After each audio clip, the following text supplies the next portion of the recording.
What is up, database fans? How you guys doing? Welcome to another Friday stream of Large Data Bank. I've missed you. I've missed you quite a bit. Last week, as you know, I was off. I was on a break. I was hanging out with my homies. But this week I'm back. I'm pretty excited. Sitting back in the chair, getting that stream back up and running. I hope you guys really liked my new starting soon screen. I'm pretty proud of it. Look at all those GIFs. Look at all those, whoops. Look at all those GIFs. A lot of good GIFs, right? Here's what I did. Here's my process for finding these GIFs. I went to the internet and I searched, what are good computer GIFs? And some of these came up. I think they're pretty fun. I think they're pretty funky, pretty cool. I'm into them. I'm into them. Null bitmap Travawa Techie-chan. Good to see you. Null bitmap. I have a feeling null bitmap isn't actually having database withdrawal. I think that might be a lie, but you never know. You really never know. What's new, man? What is new? I feel like a lot is new. A lot has transpired in the past 2 weeks. A lot of good stuff. A lot of exciting updates. The first most exciting update, it's a personal update. I have become a electric Vespa guy. All right? It's a new type of guy. There's a lot of these kinds of guys running around New York City right now. There's more and more every day, but I've become one of them. So I'm talking, I bought a Chinese sit-down scooter thing. All right? You know what I'm talking about? A sit-down scooter, but it's electric, and you can take the battery out and charge it in your house. It goes 40 miles an hour. It's like a little motorcycle thing, sort of. But it's a lot lamer than a motorcycle, I think. That's kind of the thing about it. It's like you lean into its nature as a sad non-motorcycle motorcycle. Yeah, that kind of thing. I do not wear a scarf and goggles yet, but I've been thinking about it. I've been thinking about upgrading my wardrobe to become more of a scooter guy. But for now, it's just kind of me, you know? Okay, let me tell you about the benefits of this thing. You can just zoom about. You can zoom about. It's like a bike, except you don't have to get sweaty, right? Sometimes you want to go visit your friend, but you're like, oh, do I really want to bike? I know I'm going to get sweaty. I know I'm going to feel exhausted by the time I get there because I'm going, to Williamsburg or something like that, or even just up the hill. It's like sometimes you just don't want to exercise. That should be allowed. You can exercise sometime, and you can not exercise another time. You can choose, right? It doesn't always have to be both. So that's what I'm excited about this for. It's like a improved socialization machine, right? Like find a way to see your friends if you want to. That's the idea, all right?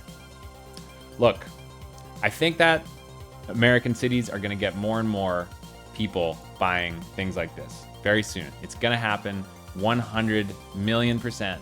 The e-bike thing, that's just the beginning. People are into e-bikes right now for much of the same reasons.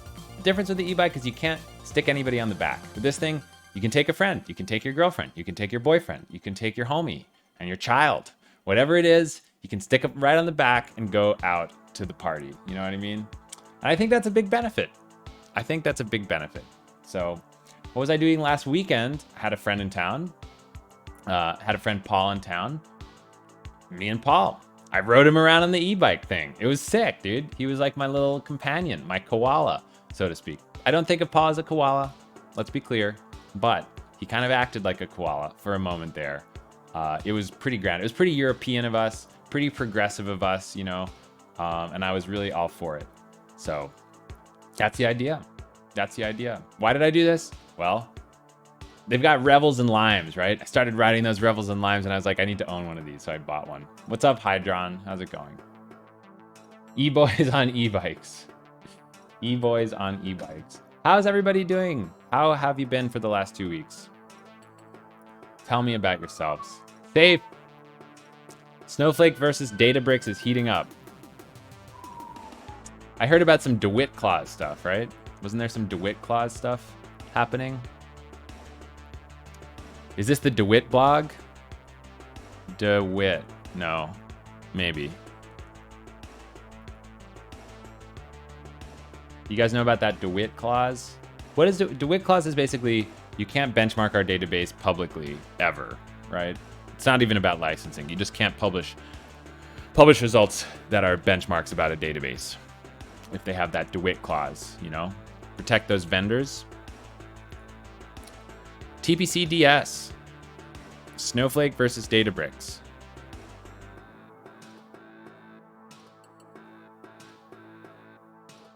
Wait. Is this, are we talking about, what is going on? Oh, so this is a blog post from Snowflake that's saying that they measured using the same database benchmarking methodology that Databricks could do 3,000 seconds. Oh no, this is worse. Okay, so Databricks benchmarked Snowflake and got a terrible result, and Snowflake benchmarked Snowflake and got a good result. Something like that, right? Is that the idea? JB Pratt, thank you so much for the 11 months. Welcome back. Hope you're doing great. You can't put the name. You'd have to do DBMSX. That makes sense.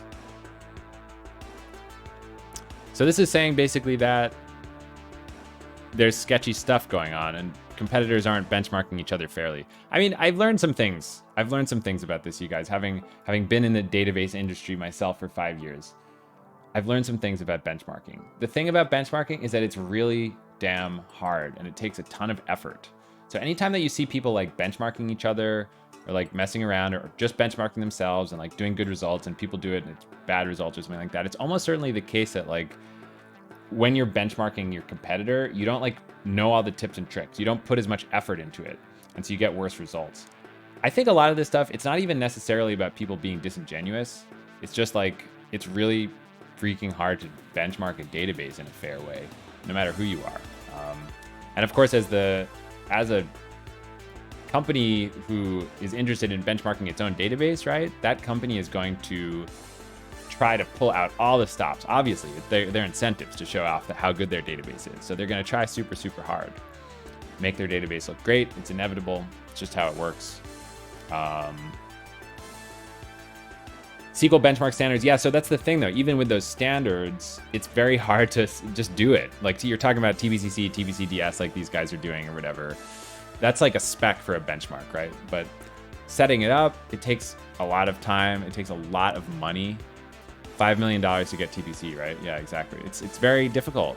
I had a friend once who kind of wanted to have some kind of, it would be nice if there was an external company, right, doing these benchmark results, not just like a company like TPC that makes a benchmark standard and asks everybody to run it, but a company that actually does the benchmarking, right? Because then it could maybe do the same methodology for all the databases or something like that. It's just, there's really no incentive for that company to exist unless it can convince other people to pay it to do the benchmarking. Maybe it could, but again, why would companies want to do that, right? When they can just do the benchmark themselves and guarantee really good numbers.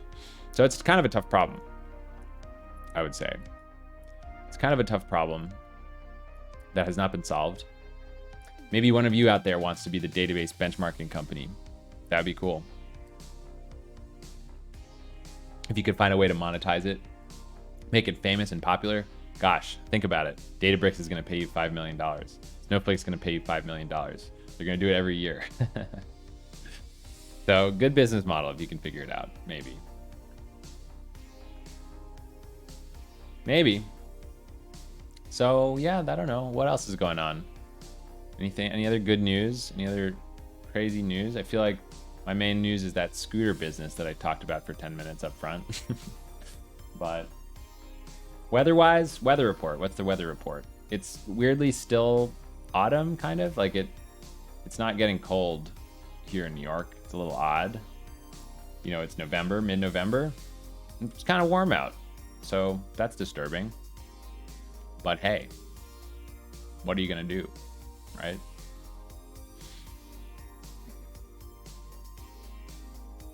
How are everybody's projects going? Tell me. What's the haps? Did you succeed? Are you getting promoted? Like, what's going on? I need to hear about you. I need to hear about it.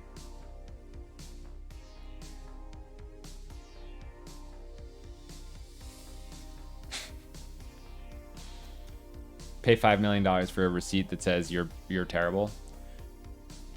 Toke.io, is that the Rust IO library thing. I've heard about that. Is that the async stuff? Rust is so powerful, yet so tricky. Nami! What's up, Nami? Long time no see for you as well. It is good to see you. Lisa, you missed that starting soon screen? I'm going to show it to you just because I'm excited. Just because I spent a bunch of effort making this gorgeous starting soon screen. Look at this. Doesn't this really just get you ready, get you going, get you ready to do some programming? I think it does for me. I think it's a lot of hype, a lot of memes, a lot of typing. I'm into it, personally. When does CockroachDB get rewritten in Rust? OnePlane built a multi-cluster Kubernetes architecture and rolled it out successfully. Now working on migration automation from Mesos Marathon to Kubernetes. Oh my gosh, I haven't heard those words in a long time. Mesos Marathon. That's like the old stuff. That's like the good old days before Kubernetes was a thing, right? My last company built some stuff off of Mesos Marathon, and it was all right. I mean, it like kind of worked, I think. But it kind of died, right? Like nobody really uses that anymore. Makes sense why you'd be migrating off of it, I guess. Good old container orchestration. Yeah. Well, cool. The Apache Attic got taken away.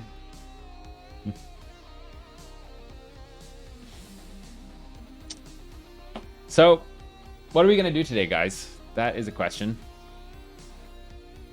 That is a question. You've been working on stuff for compiling an OWL2RL schema into WCOJ dataflow for materialization. I hardly know what that is, but it sounds exciting. Advanced RDFS. Is that like triple store stuff? What's up, Nicky boy?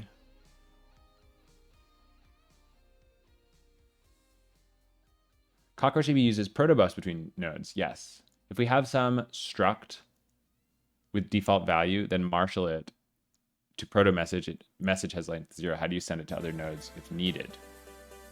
So protobuf, I think you kind of said it yourself, right? You sort of said that if something isn't set, or maybe you're trying to distinguish.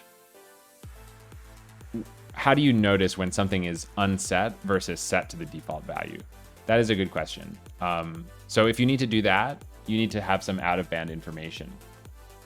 So you can either do that using another bit somewhere, right? You could have a little Boolean field, or you could have the protobuf message have unset be distinct from the 0 value. You can do that by making it a nullable field. If it's a nullable field, then the unset default value will just be empty, and the 0 value, you'd have to set it, but it would be different from null. So there's a couple of different ways, depending on what you want out of the meaning of the message.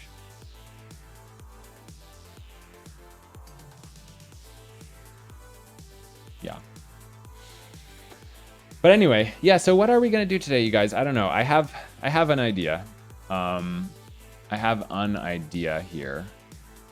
We've had this project that we've been working on for a little bit.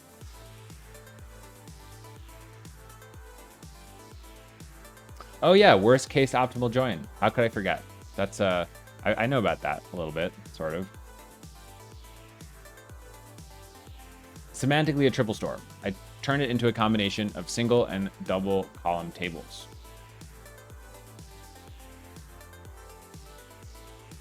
Cool. Well, that sounds exciting.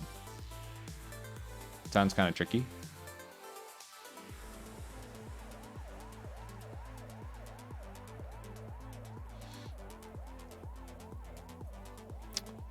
So what am I doing? This guy.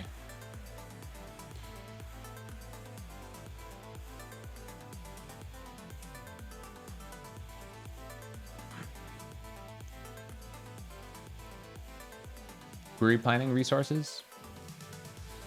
So here's what I usually give for resources for people learning about databases. I'm not sure what in there is exactly directly about query planning. I bet some of Andy Pablo's lectures are just about query planning. I would definitely look at that course if you haven't already, as it's quite good.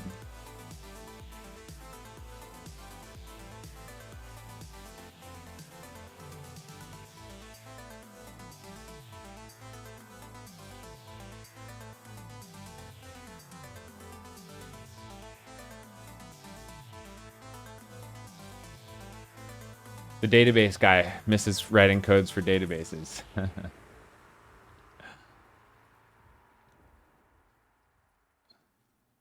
Zup, it won't take you too long. If you want to do it, just do it. Self-actualize. You're going to feel so good.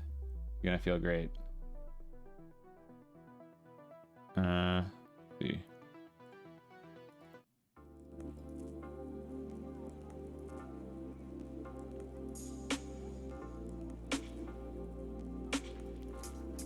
Okay, so what is this project all about, right?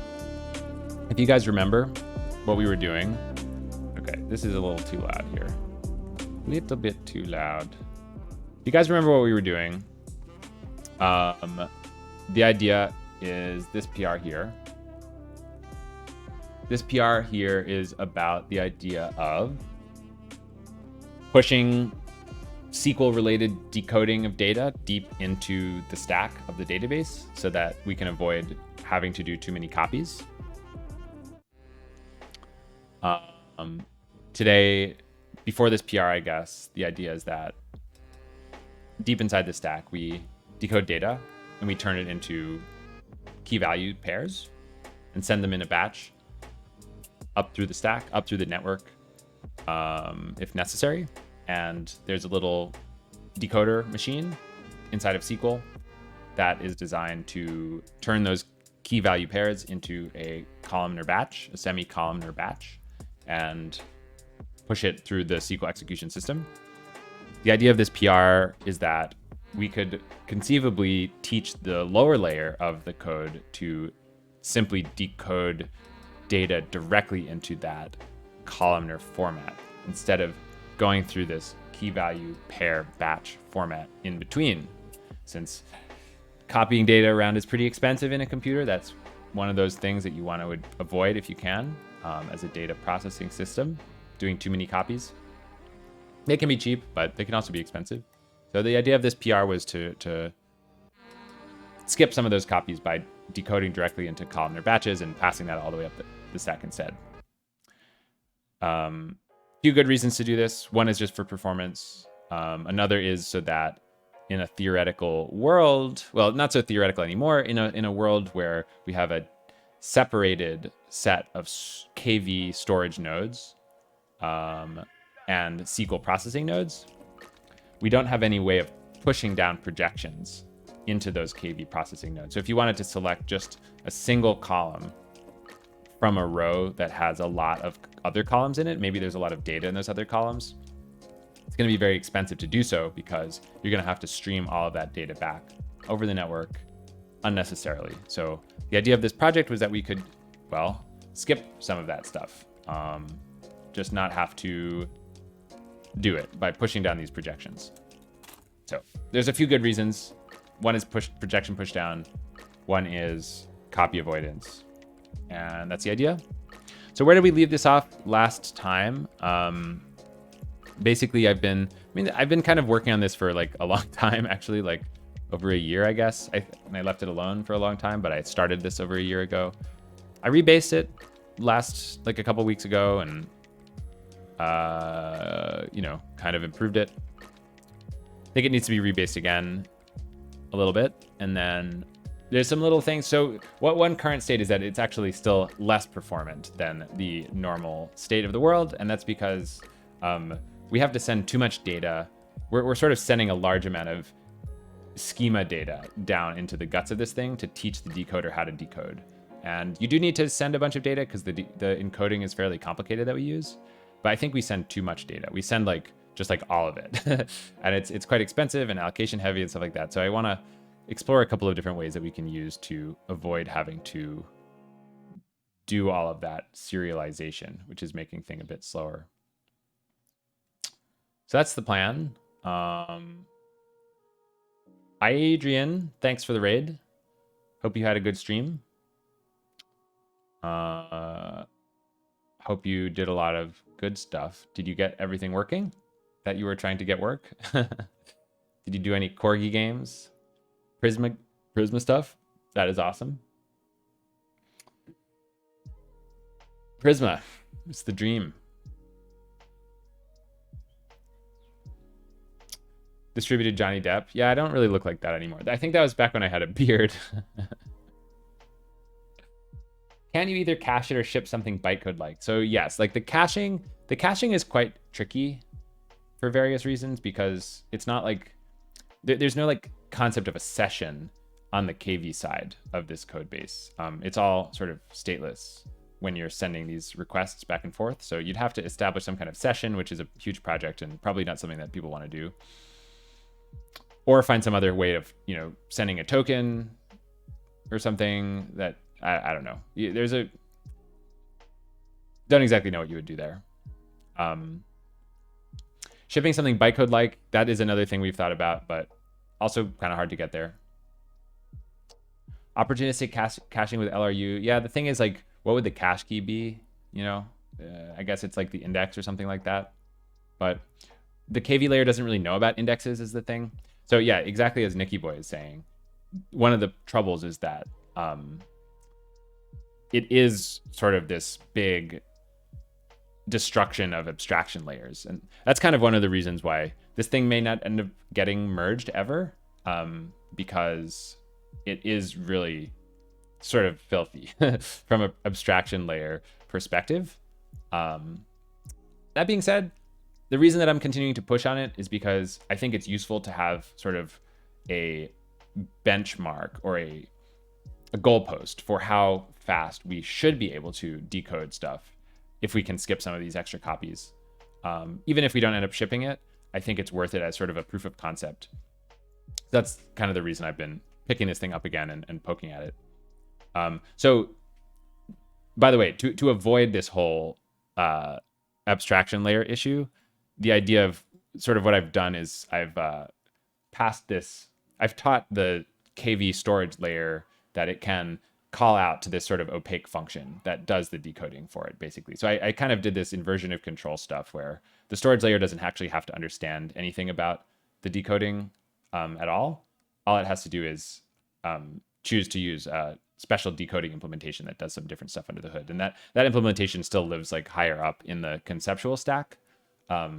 So it's a little gross, but it, I think, kind of works. In terms of caching, yeah, it's not really so easy to do it. But I think what I want to do for now, just to, again, back to that idea of doing proof of concept, is, so let me actually get into the meat of things here. So if I go to api.proto, which is where we sort of have this, so basically the schema or decoding information, I've represented it here in this scan spec field, which you can see is like this Google protobuf.any thing, which this is sort of the root cause of why everything is so slow with this approach, is because we end up actually having to like serialize the whole scan spec, even if we're sending not across the network. We don't need to serialize. We have this fast path, this like local fast path thing that we can use for not sending across the network. In those cases, shouldn't have to serialize this stuff. So for this stream, what I was going to do is get rid of this serialization requirement and find a way to pass a pointer that doesn't need us to do any serialization, if that makes sense. So trying to remember where I even left things off here. What I'm going to do is search for where we're setting this guy and then edit it to be doing something a little bit different. So basically, yeah, this is in the sort of SQL side of things where we're creating our special scan that includes the information about the table that we're trying to decode. And I think what I want to do is instead of, right, so this guy is already serialized here, I guess. We need to, yes. So this is where we do the serialization. We do this Marshall any stuff, which is expensive. And so I need to find a way to stop doing that. What kind of locking do you have to do to be read committed? Are you talking about what does a database have to do to get read commit isolation?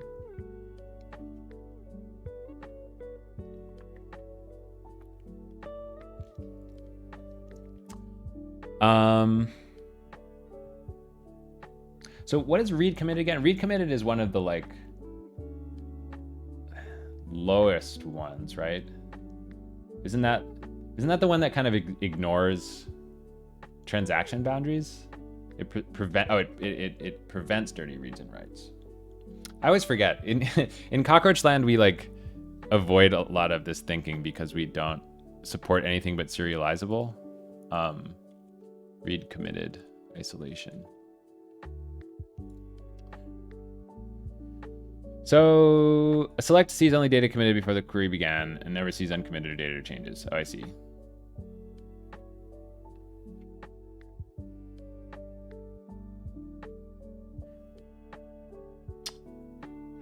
Well, it depends, I guess, on a few things, right? Like, depends on whether you're using MVCC or not, is one point that I guess I would make. Right? Probably depends a lot on your database's implementation. But the short answer is that, like, I don't really know. I don't really exactly know. Because Cockroach is implemented differently. Transaction isolation levels is one of those areas that, like, I really don't understand that well, despite working on this database. I often like to tell people to go talk to people who know about this stuff more than I do when questions like that come up. To be perfectly honest, we can't all know all of those things. So what do I want to do here? I think what I want to do is make it so that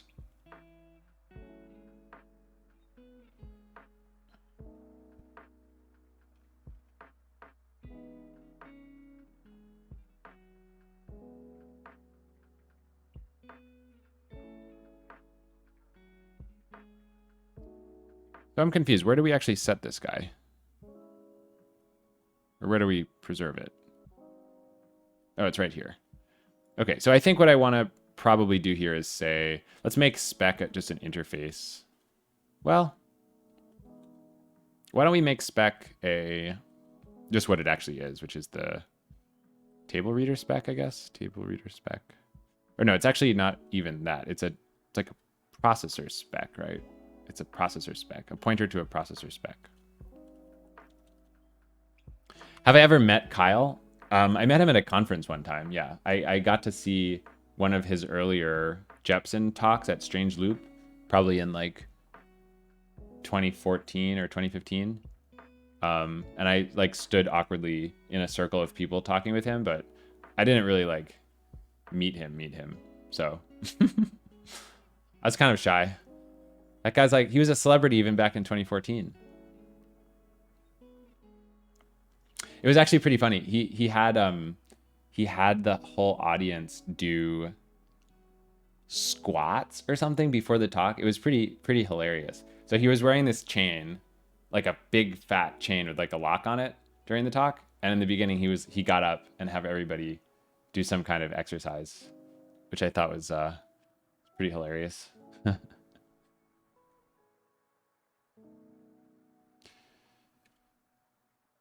So I guess the key thing is that we're going to need to teach this to be an interface type or a serialized thing, sort of depending on whether it's local or not.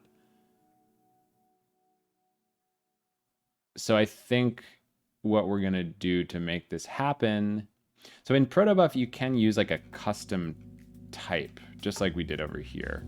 So I think all I have to do is say that this is going to be a...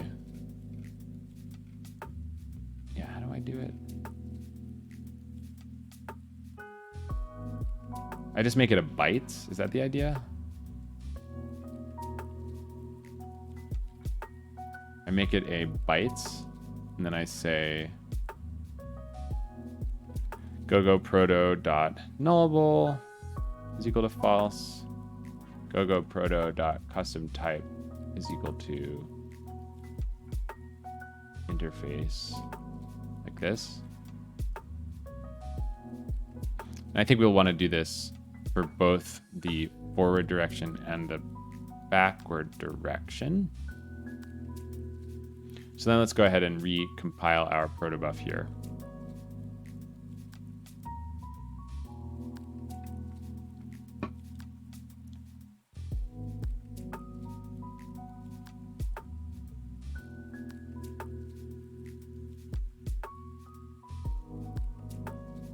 How does Cockroach handle workloads across unbalanced machines? Are you talking about like having a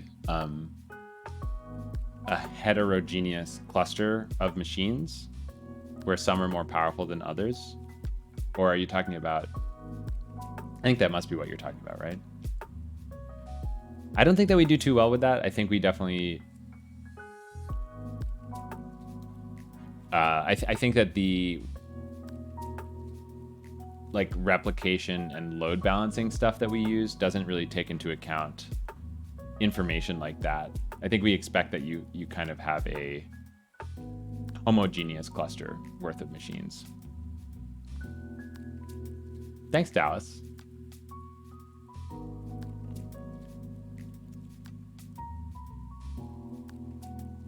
Okay, so now that we've got this weird interface type thing,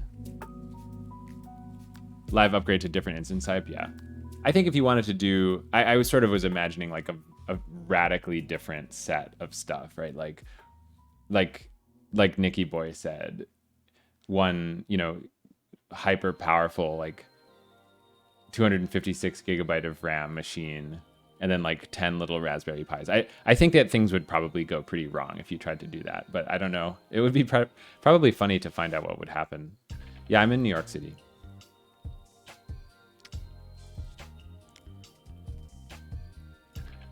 Okay, so now that we've done this, I guess on the other end, what we can do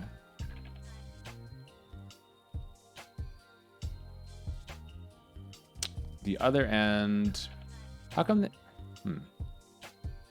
So there should be another end somewhere. Like, who's reading this thing on the other side? That's what I don't see right now. I guess it would be in,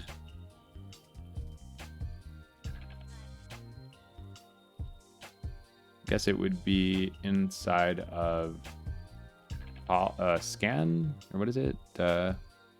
Callscan.go? No. MVCC.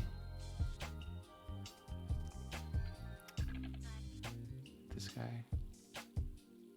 Command scan, that's what it's called. Okay, so right, here is where we have to check the type and either do unmarshal any or just use it directly if not. And this guy is expecting a table reader spec as a proto.message. So I think what we'll probably do here is switch this to be a, do we want this to be a proto.message? I guess it can be a proto.message, right? Because now is a proto.message something that would be implemented by my, like, what if I made this a proto.message? Would that work, I wonder?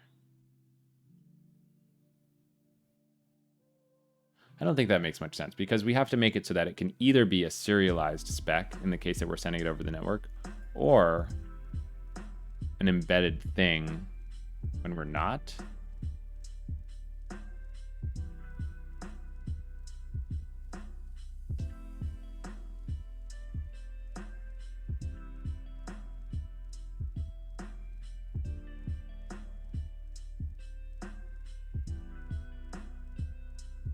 I guess we can just,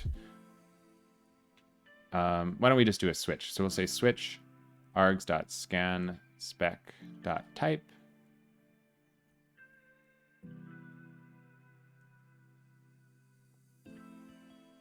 So if it's a byte, then we'll do this. And we want to get at a message proto.message. And if we find this guy, let's make this a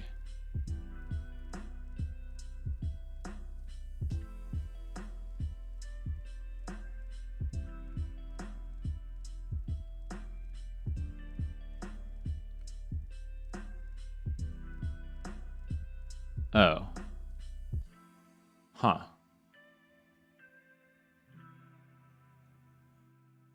So this actually doesn't this is confusing for sure.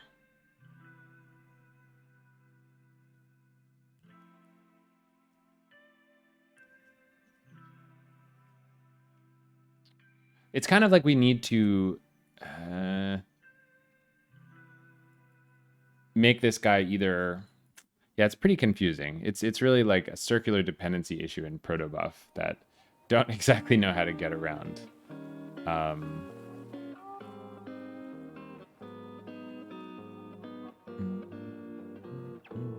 So right, when we marshal to this dynamic anything, like what does that actually do? Is that like a full serialization, or is it something else? What this used to do was, right, so this guy gives back an any, which is what? It has a value, which is a byte. Oh, okay. Oh, and it has a type URL. Okay. That makes sense. So I think in that case, we can just use it that way, probably. So back here where we were actually doing this check, instead of searching for a byte slice, we'll be searching for a dynamic any, right? And we can just pass in our, not a dynamic any, it's the other thing. Pretty confusing. It's called a types.any. So if it's a types.any, then we can do this junk, and then we can set our message to be da.message, right? And then otherwise, if it's a processor spec, then we can just say message is equal to SS, I hope. Yay. Okay, so that's cool. That does actually work. Then we can pass in message here, and then we're good to go at that point. So then back on the setting side, what is going wrong here, by the way?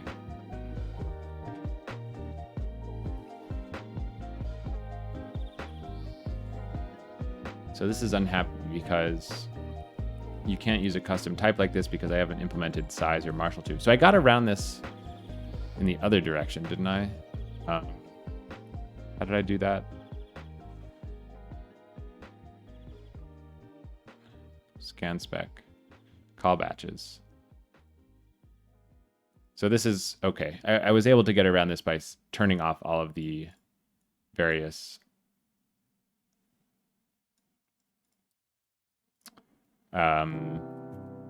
options for the auto generator and then just doing it myself. Can you see if you recently serialized the same spec in a way much cheaper than serializing it?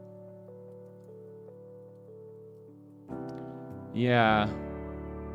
I think that would be probably tough. It might be an interesting thing to look at. I kind of want to just hack this thing together for now to see if we actually get any changes performance-wise, and then decide to continue or not otherwise. So we're going to make a new message type here called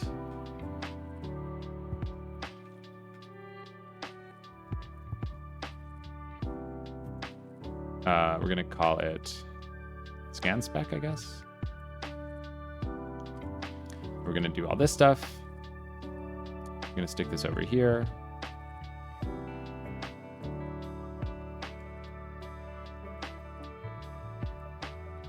Then this guy is going to be a scan spec. Scan spec is equal to 6.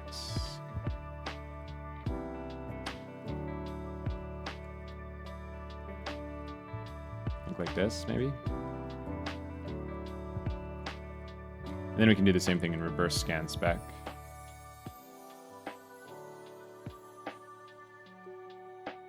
Okay, let's see if this does anything good.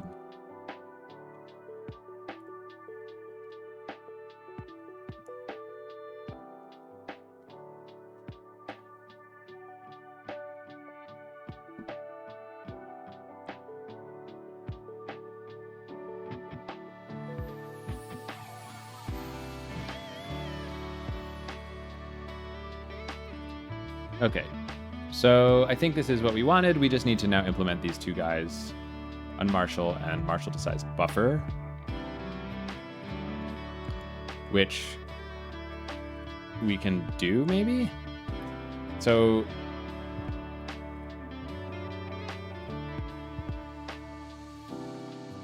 yeah, I think before I put these changes into this file, maybe api.go, is that right? Scan stats. What did I do before? Git show. Call batches. I put it into batch.go. Okay, that's a little odd. Probably need to put this somewhere else. But that is probably fine for now. So we probably need also the size methods, right? Yeah.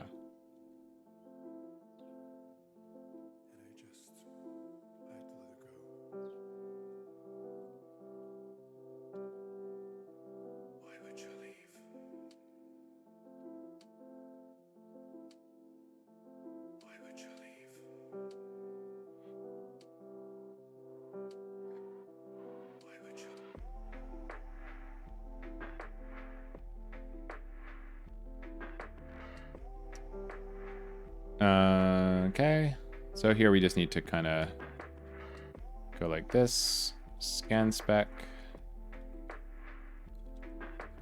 And for now, we'll just say that it shouldn't be called. I think we do need to fix this for now.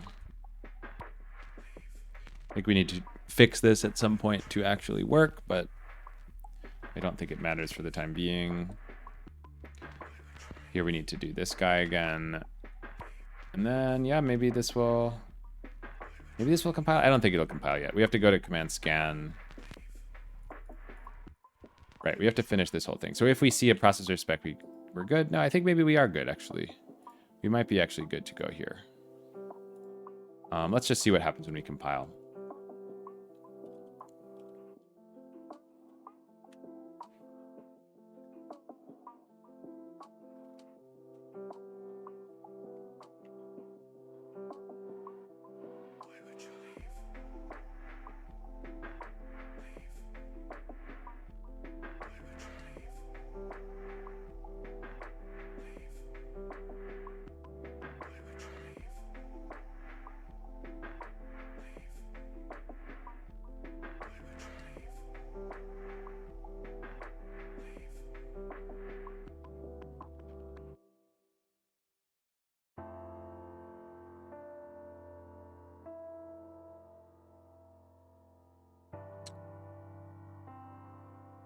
Okay, so what exactly happened here? Missing strict dependencies? Okay, no problem. Dev generate Bazel.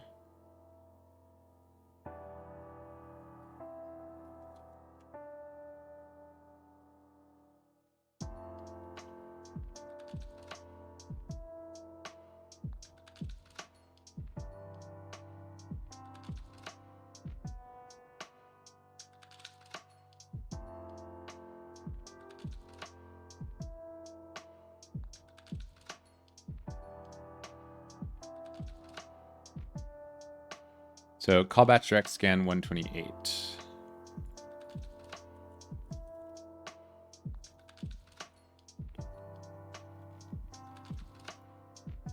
Oh, right. So this is where we're actually setting this spec in the first place. And the whole point is that here we don't actually need to do this stuff. Let's just comment this out for now. I think we will need to probably bring it back at some point. Go like this, var error, error. And then we've just got to say spec is going to be set to... I think we actually just need to pull this guy out. So we will uncomment this for a second. We're going to pull this guy out into a variable. We'll call it processor spec. We'll call it scan spec. Scan spec. And then here we're going to call this... Let's call this the, like... prototypes? Let's call this our serialized spec, maybe, but we'll just comment this out again. Var error. And then down here we can use scan spec instead of anything else. We can retry.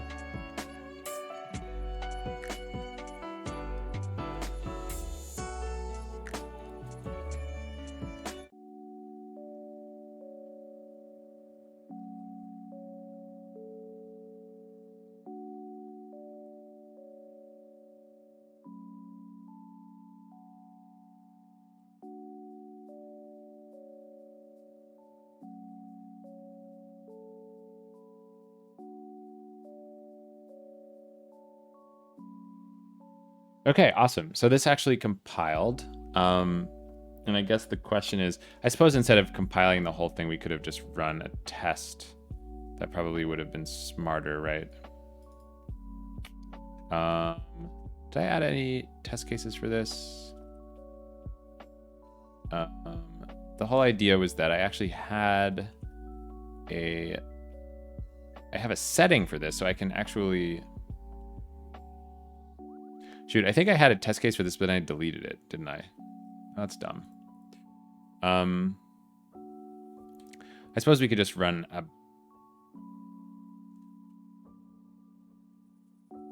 Just run like a basic select test or something. Let's see if that works.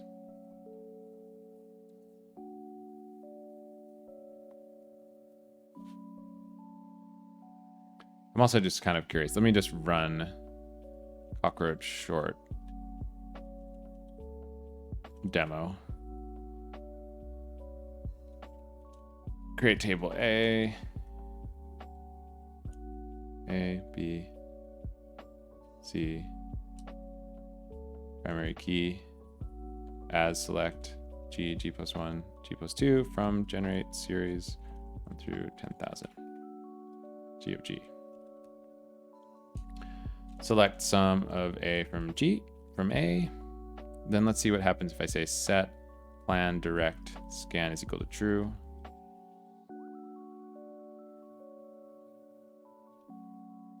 So that is working, but it's bizarrely slow. It's like way slow, right? What did I do wrong here?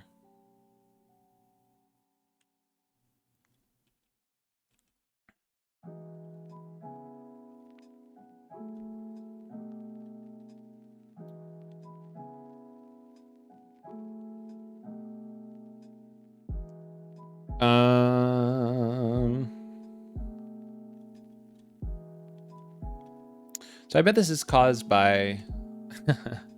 Okay, I've like totally screwed something up, clearly. Like we have memory leaks, like everything is basically broken. Did I try JetBrains Gateway? No, I have no idea what that is. What is JetBrains Gateway?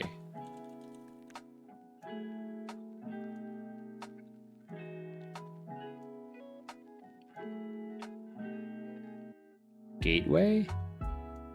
That I've never heard about. I don't even see it.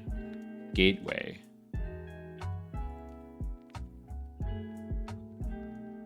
Oh, a remote development thing. Gateway. So what is it? Blog post.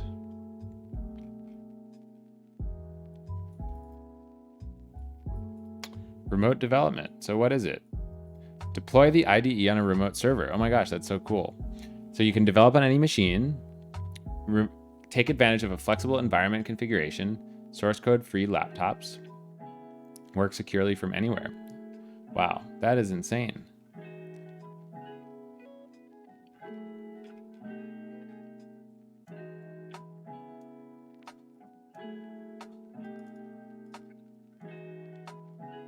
Dang. This is actually sweet. Connect to SSH. Yo, J Phils.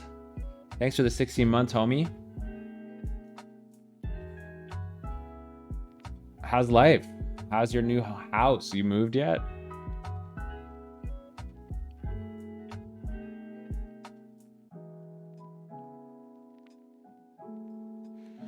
IDE backend. That is nuts, though. Like, what gets run on the remote machine is the question. I guess it's just the IDE itself or something. So the remote machine...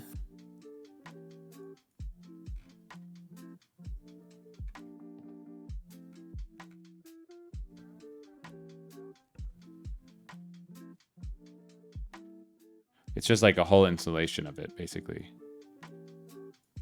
Dang. It's pretty cool. Office setup and all that. Moving sucks. I'm pretty good, man.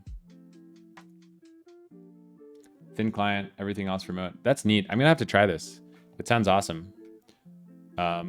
Many people complain about their local machine being slow because of JetBrains. So maybe having beefy remote machines is a way to solve that as a problem. It seems pretty fun, pretty cool.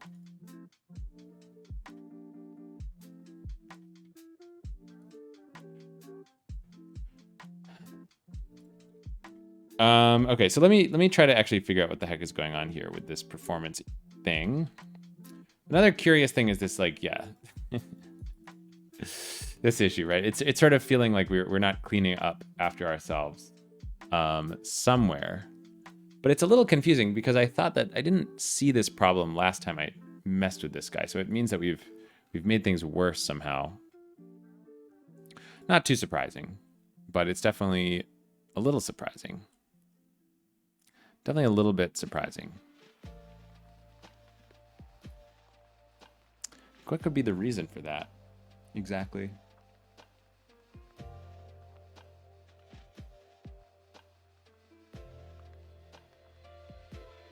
Not totally sure. Like, let's take a look at our diff here.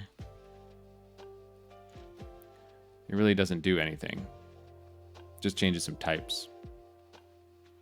Unless we're swallowing errors somewhere. That could be a thing that we're doing now. But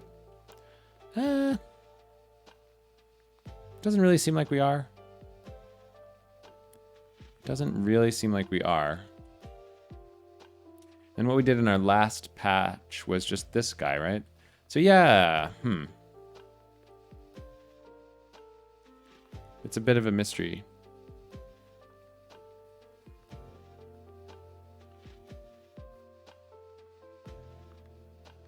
It's a bit of a mystery, honestly. Let's run the profiler on it just to see what's going on. Not that it's going to be that easy because of this little problem with the memory monitors. That is really confusing. Wait. Let's run with empty.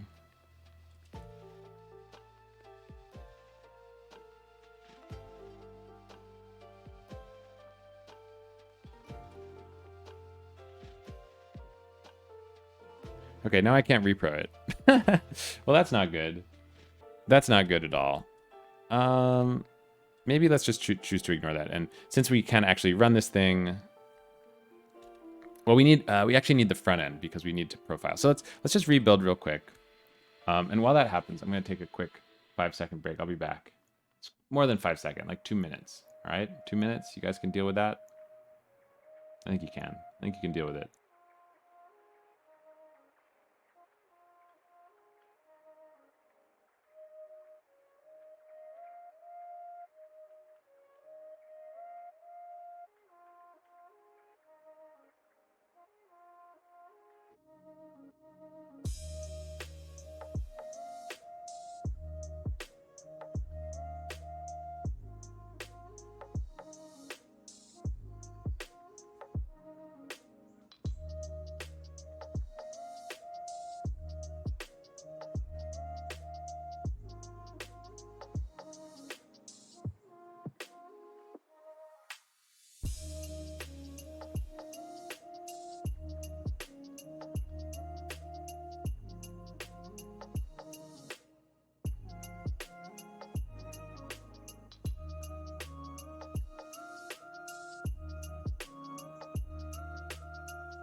Hey, yo, the idea of Alan, though, thanks for the Twitter follow, but also you're the guy who made that viral tweet.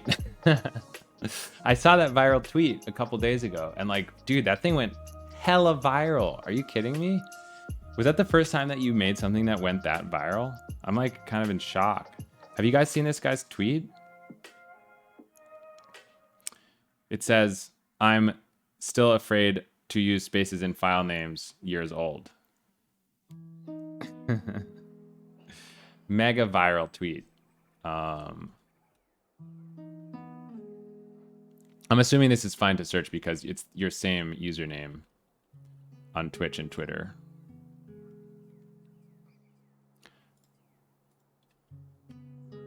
Talking about 22,000 likes. So that's impressive. I feel like I'm being touched by a popular person right now. Thanks for stopping by, friend. It seems like you stream too, so I'm going to give you a little shout out. The ID of Alan. Seems like you stream on Twitch every night, which is awesome. I'll have to check out your stream sometime.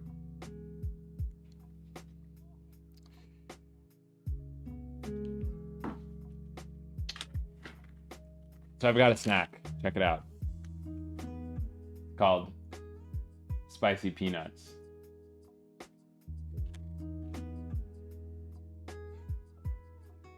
Oh, it's like id.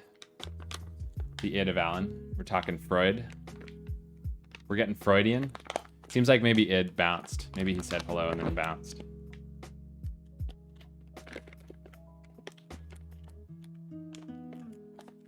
I need a bowl for these. Hold on.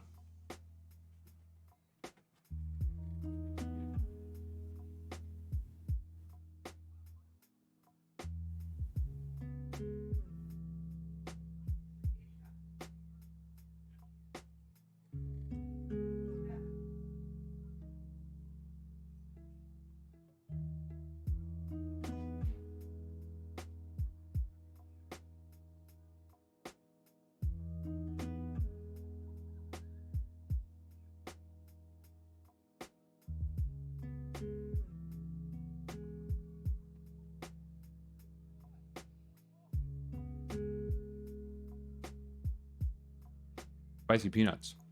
Delicious. Okay.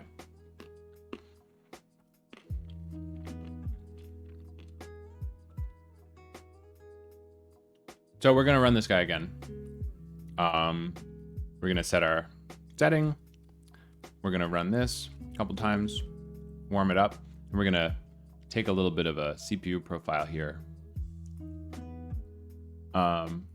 Whoops, wait.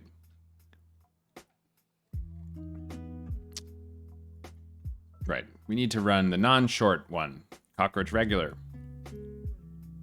Try again. Create our table, plan our thing. Okay, so let's go ahead and run our web UI now. Go to advanced debug. We're going to look at the CPU profile guy.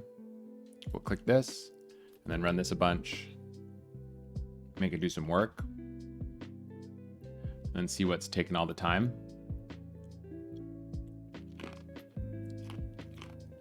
So for you pprop people, who prefers flame graph and who prefers the other view? There's kind of a debate on this on Twitter. I'm the other view. I like this view a lot better. I feel like I understand it more.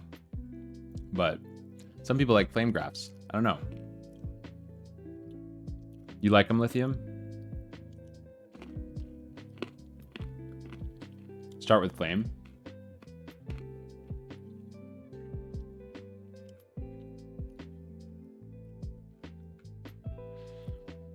Maybe it's just that, like, in Cockroach, things are... There aren't usually, like, massive chunks.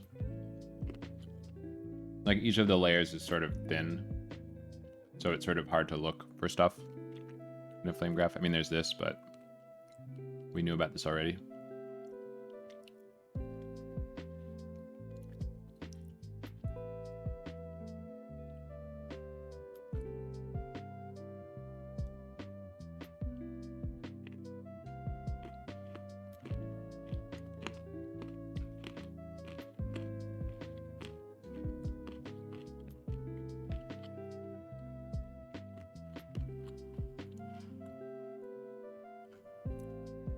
So yeah, I'm like completely unsure why this is so much slower. So if I set this to be off, which is without my fancy optimization, that's apparently a major pessimization. Okay, something definitely weird is going on though.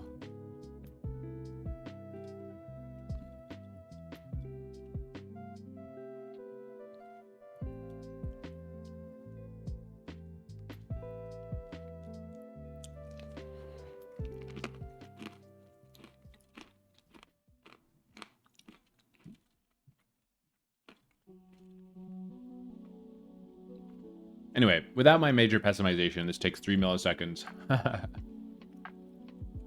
And then with this patch, it takes 100 times, it's 100 times slower, which is really weird because I expected it to be a lot faster. That's cool. I feel like I'm confused. It must be that we're making like tiny batches or something, or like, I feel like it must have to do with our batch size. So what we're gonna do is we're gonna run, we can actually say set, whoops. We can actually say set auto trace equals on comma kv, and I think we'll get some more information. Maybe. The fact that this is taking so long definitely means that we're sending a lot of batches back and forth.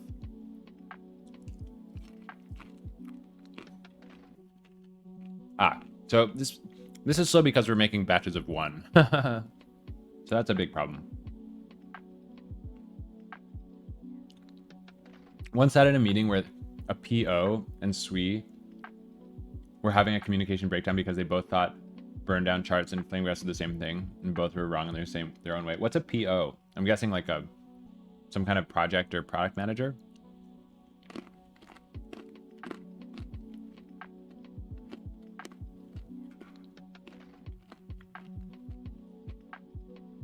Product owner.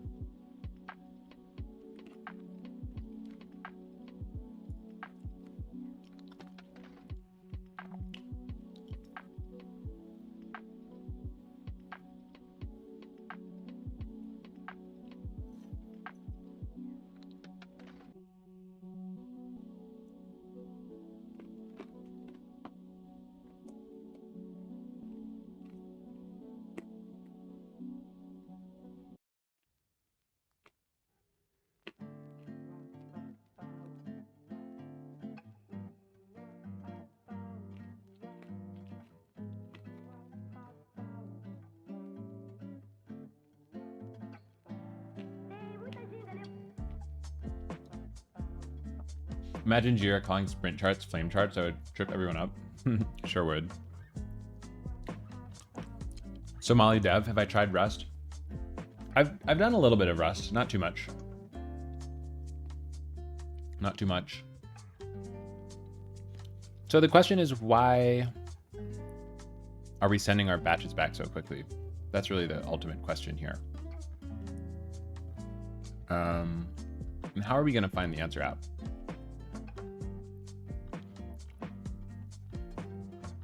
I think we need to have some logs or the debugger.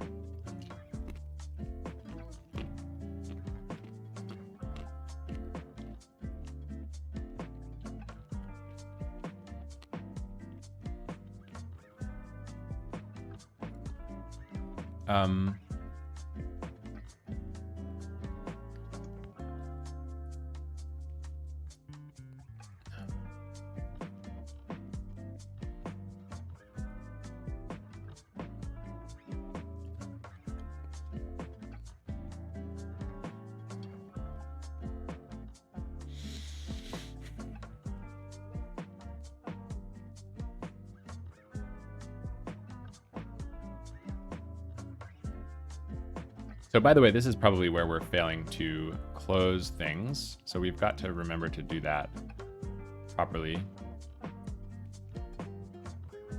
Like this wrapper always needs to be closed and it's not being closed. So this is definitely one issue here.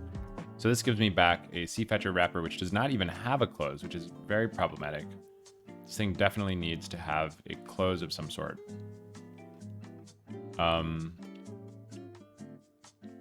Right? Doesn't this thing have a close? It does. But maybe it's closing itself. No, it's not closing itself. I definitely need to be closing this thing. Okay, so let's fix that first of all. So this guy definitely needs to have a close method. Close releases the resources held by this CFetcher wrapper. It must be called to free to make sure called after use of the wrapper. Uh-huh. So then back where we're actually initializing this thing, well, first we need to implement it, right? So where is this thing implemented again? It's implemented in callback scan. So this guy needs to get a close method. And the only thing that close is going to do is it's just going to delegate to its inner cfetcher c.fetcher.close of context. And presumably we also have to close these guys too, right? So we can say if c.converter. Well, does this thing, maybe this actually doesn't need to be closed. What about the serializer? I guess not. So these things will just get freed because we'll delete them, lose our pointer to them. Okay, cool. So that's that. And then we actually have to call this thing, of course. So where we're calling next batch and call MVCC, we just need to make sure that I think we can just like defer a close on this guy.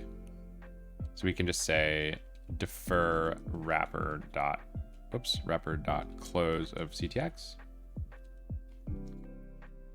Is it good to code in languages where it's up to haphazardous programmer to sometimes close up things? Good question. Is that a language specific thing?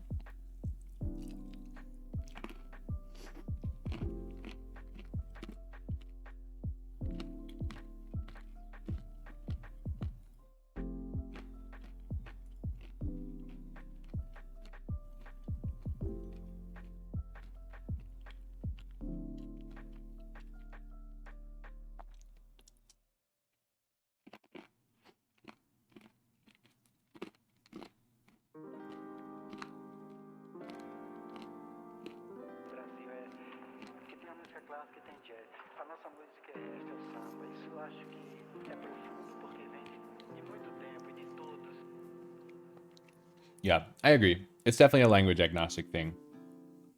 It's kind of depending on your problem domain. Most things like eventually you'll encounter something that needs to be cleaned up after you do work. And the question is whether, how does your language or library give you support to do that? Always have to do it. Probably, let's say you open a file. You got to close that at some point, right? The question is just what mechanisms does your language give you to close it afterwards? In Go, I mean, there's this defer thing that people like to use. I guess in C++, there's like that whole other RAII thing, which I think is related. There's like block stuff that lets things auto close, I guess, but I don't know. I feel like this problem's always there.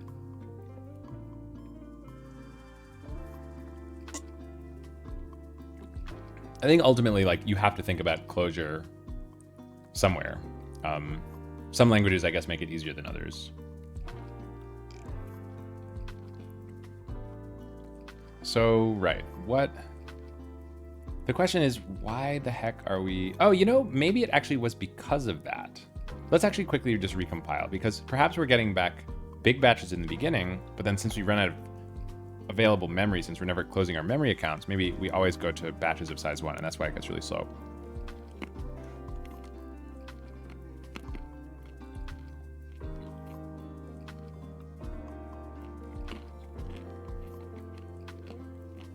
Yeah, Python does have that with thing, right? But I guess somebody had to set up the fact that file has a little close method that gets completed at the end of a with block, right? And C++ does similar things, right? If you put cleanup in the destructor, then you don't have to remember to call the destructor, right? Is that how that works? I actually don't really remember.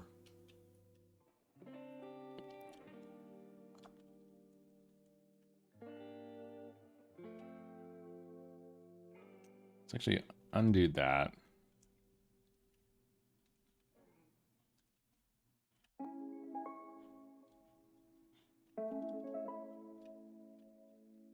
Okay, so it's just as bad. I think this probably means that we're still probably doing one batch by one batch, but why? Why? I don't quite get that.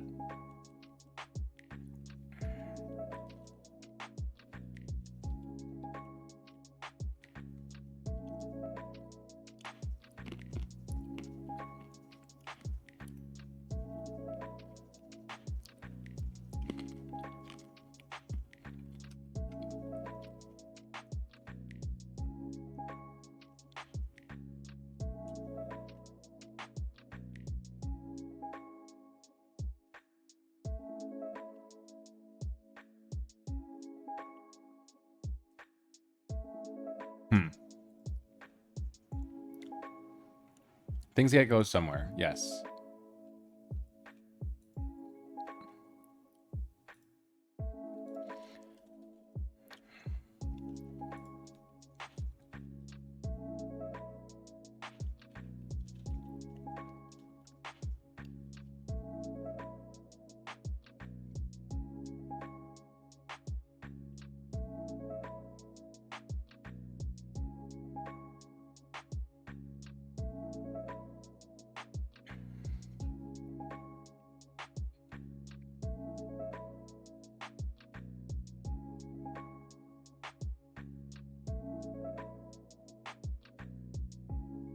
Okay, so here's where we choose whether to emit a batch.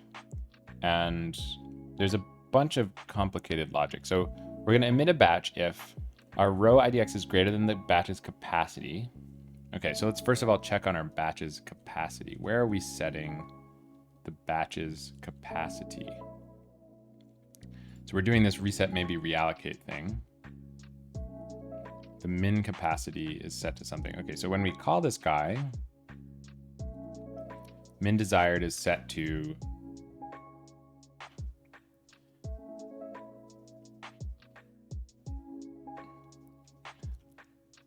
maybe we could just print out what we're going to set this thing to.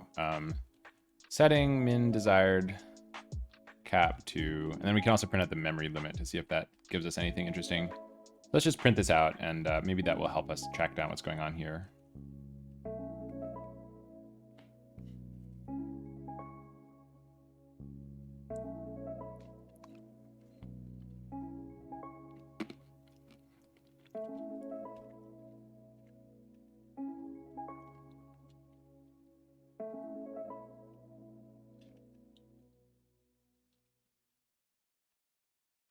Okay, so in this case, we're always setting it to 0 and some large number.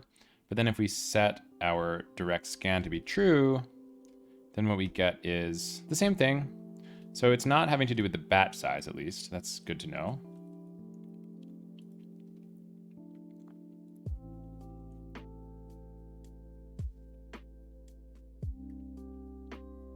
Maybe what we could print out is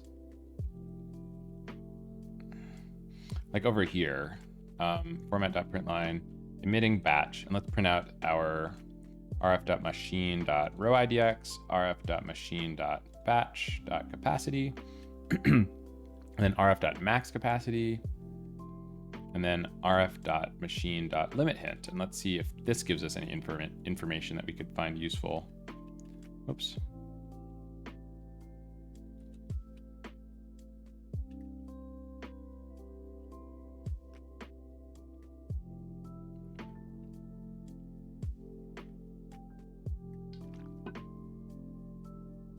Okay, so let's run our demo. Create table. Select sum. Okay. So this is, right, so this is the first case, and you can see we do this like doubling strategy where we start with 1, and then 2, then 4, then 8, to try to minimize the number of allocations that we're doing when we don't have a hint about how many rows there are going to be. Although in this case, we really should have a hint, right? Right? Shouldn't we be able to know here? Because maybe it's we haven't collected statistics on it. So if I run analyze A and then run this again, and there's, I feel like I've really messed something up with this memory budgeting stuff. That's interesting, though, that I'm getting this even without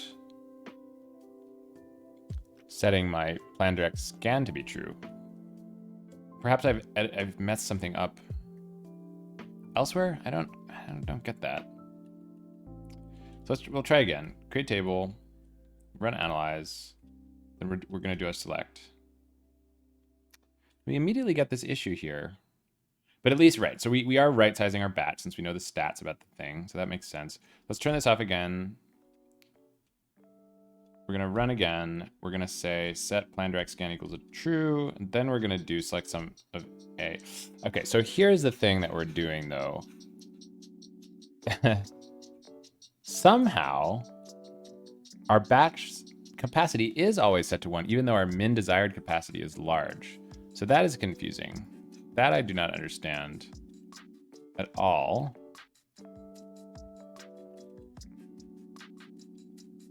So we're gonna need to dig into that for sure. Definitely need to dig into this. So this is always set to 1, but why, right? Why?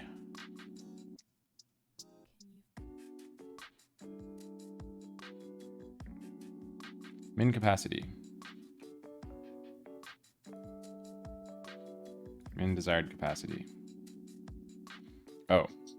If min desired capacity is equal to 0, set it to 1. Okay, so my problem is that I'm not actually setting this to anything useful.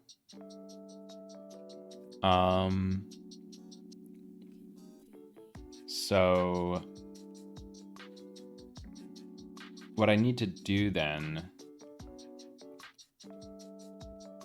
is set this to something better, right? It's like I want this to come up somehow.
Yeah, so the close manually that I missed was interesting because I had implemented an object that it didn't know, that object didn't by default even know that it needed to be closed, right?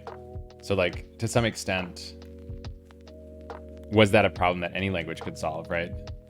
This was a close, an object that had resources that needed to be released, but like nobody knew that until I told it, I gave it a close method, right? So I feel like in that case, I'm not sure how you would exactly do better. That'd be like implementing a file object or class in Python and not remembering to implement that with trait thing that lets it auto close.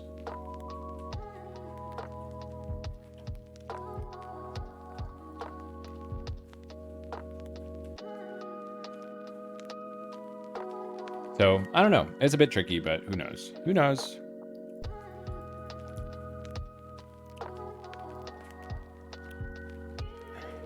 So how can I make this thing be non-zero? That's the ultimate question. It's really like, it doesn't have a limit hint. It doesn't have an estimated row count. And this is sort of the main issue, right? It should have an estimated row count. And I should be able to give it an estimated row count by asking it to get analyzed. But the weird thing is that like this analyze thing is like breaking everything, maybe. So if I do a sum now, yeah, I immediately get this memory thing. Man, that is weird. I'm confused about like how this got introduced, honestly. I don't really get that. I don't remember where I could have made this mistake because the truth is that like this is actually even happening without my new patch. And that's very concerning, obviously. But it also means that I should be able to track this down because I didn't think that I edited stuff that was sort of like the default mode without my special setting on. So I'm quite confused about how and why this is even happening.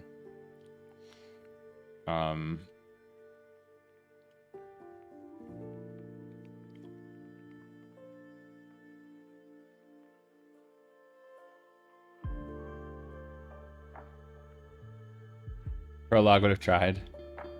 Finding things, just auto-closing things that need to be closed somehow using just absolute magic. I love that.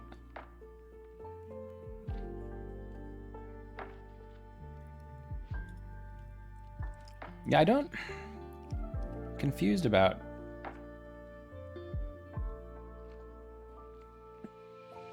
Or maybe it was actually this last patch that I did. Because I didn't mess with this one quite as much.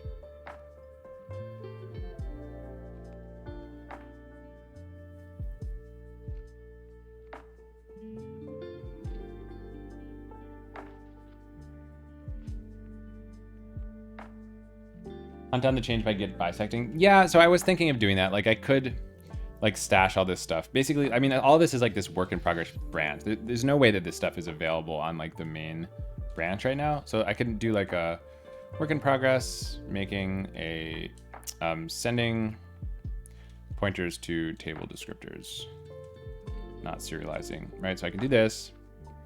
I can get, I don't think I even need to really bisect because it's just like 2 patches. So if I check out the last commit here and run make dev build,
only it took a little bit faster to compile this database, huh? Wouldn't that be nice? We can hope that one day it will be faster. All we can do is hope.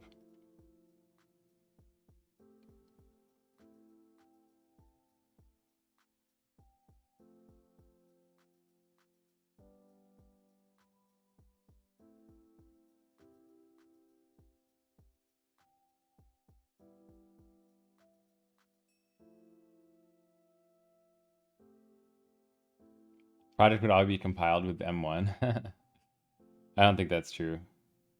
But that'd be sick. I've got that 5950X on this machine, dude. That's a big boy. Definitely a big boy.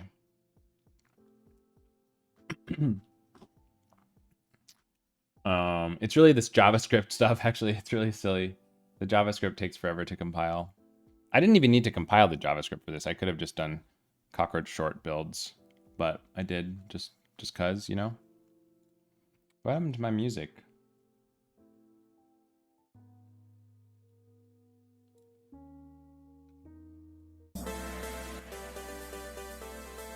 Up the energy. Up that energy. Little Miami Beach force. Go is too complicated of a language. The Go part of the project compiles really fast. Actually, it's the JavaScript that's slow, unfortunately. Can you imagine? Okay, so if we go ahead and run this guy, create table, analyze, select some. Yeah, okay, so it's like this guy. So let's check out the guy before. We can just do a short build this time. So no JavaScript necessary for cockroach short.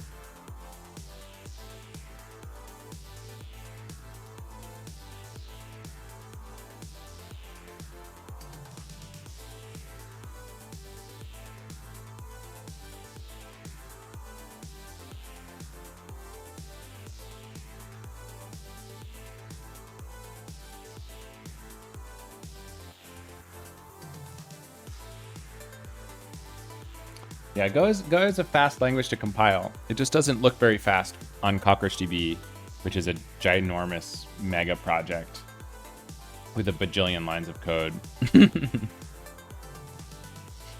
So you guys get to experience that pain with me, hanging out on the stream.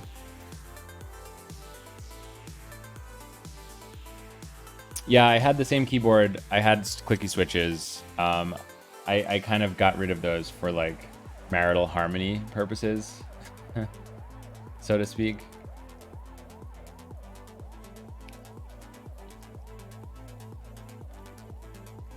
So let's see.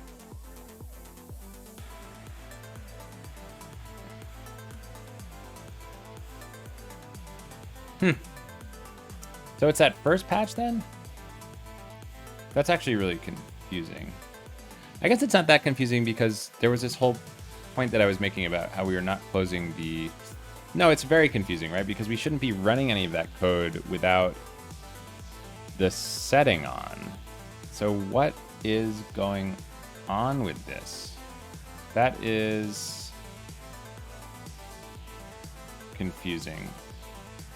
But I actually need to make sure that I'm running with the right binary here, which I don't think I was. So let me do this again. Create table, analyze, select. Okay. So it's actually not the first patch, it's the second patch. It's the second patch. Huh, okay. So let's just make double, triple sure here.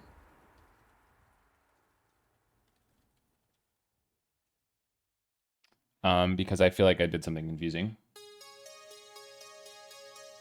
Keep.io no longer selling the fully built ones?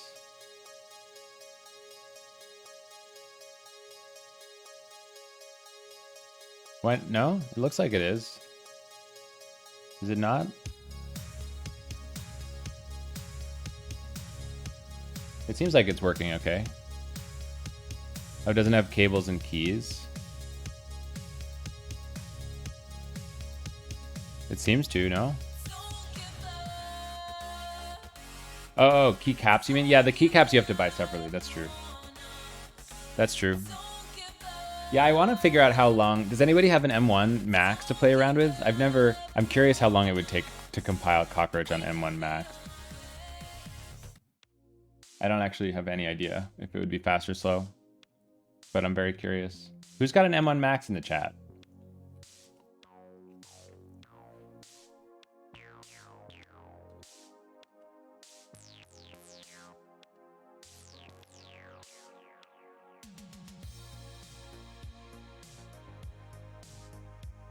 Okay, so it's the second patch. The second patch is doing something gross and wrong and bad.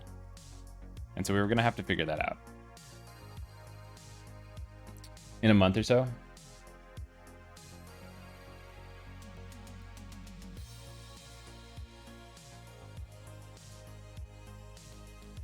So what the heck could I possibly have done in this PR to cause everything to have gone to shit?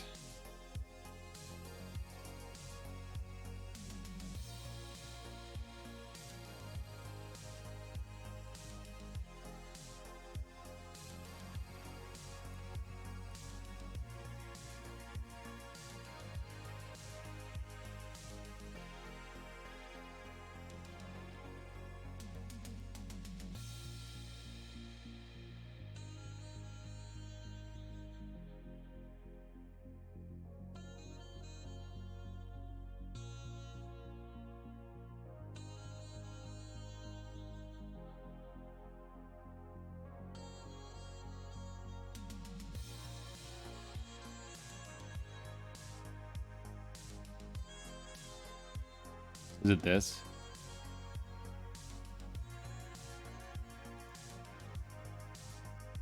Maybe it's this.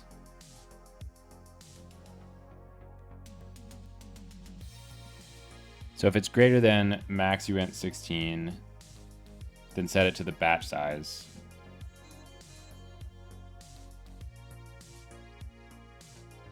It could be this. Let me just quickly see if it's this. So we're gonna go to cfetcher reset batch.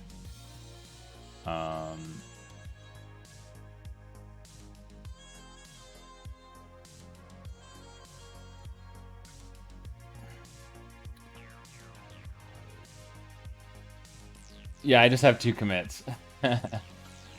I could do a bisect though for fun later, maybe. It's kind of painful with such a slow compile time, but I do like doing bisects. So this guy used to say what? This guy used to say call data dot batch size, right? Which is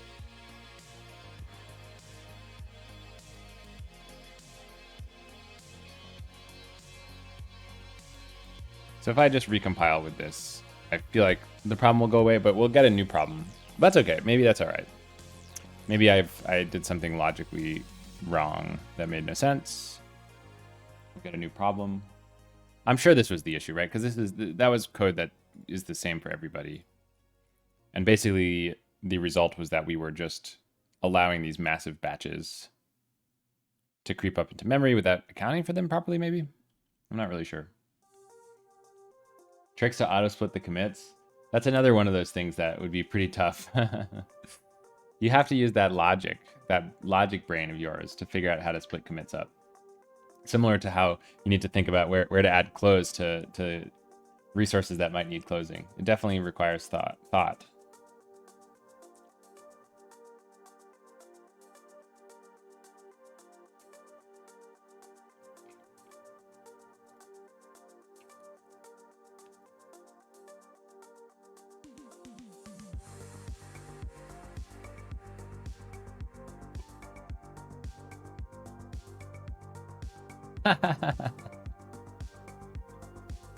Yeah, dude.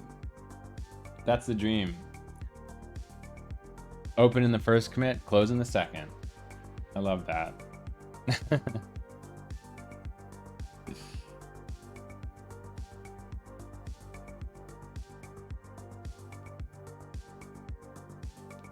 Okay, so let's try again. Run like this. Create table, run analyze, select sum. Okay, so that was the problem. Now, if we set our plan direct scan to true, what do we get? Okay, so we're getting a lot better results here, for sure. So that's cool. Next, we need to delete these printfs and then run on a bigger data size, I think is the plan. Let's just comment them out.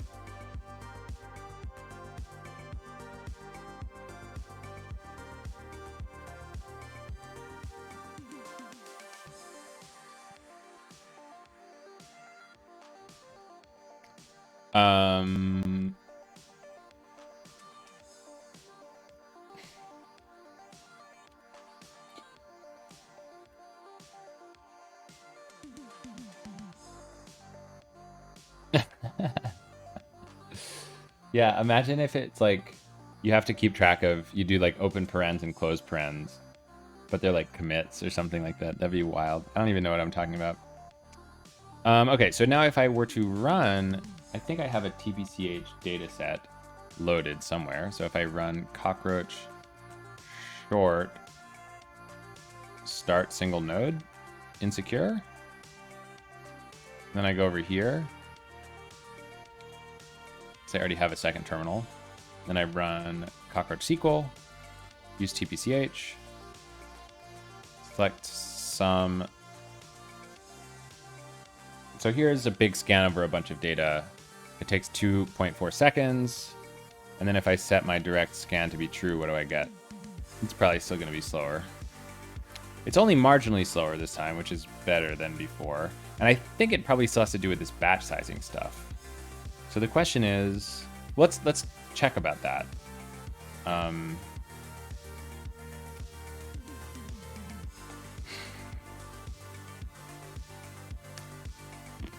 So to check on this, we're going to have to recompile with the UI, which is sad. That's fine. Just one more time with that UI. Every keystroke separately. Yeah, that's a cool idea.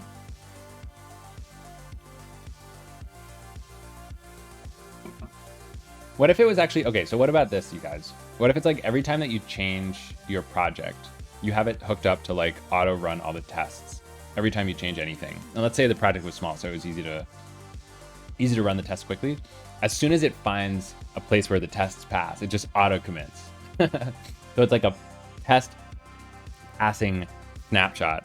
I feel like that would be pretty useful, actually, because sometimes I get confused about when my code broke a particular test, and having it know by snapshotting every time that it was working, that could be kind of nice. And then you could like squash those later or something. Could be cool.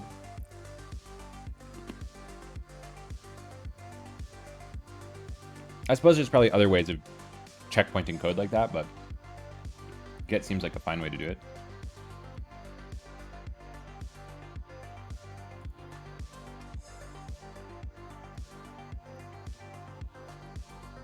Commit on success is the last action after the test suite. You still need test on change. Yeah.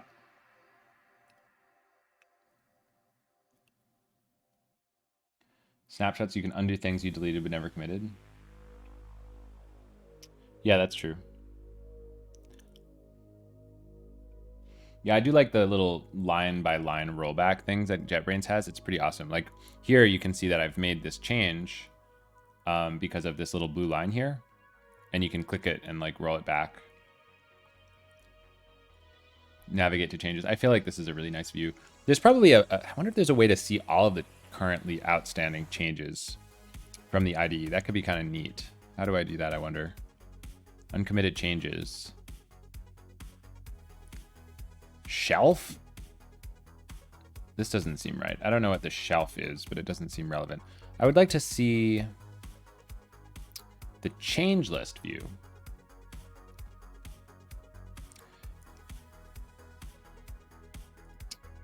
Yeah, so doesn't exactly just show you. This is just sort of a diff.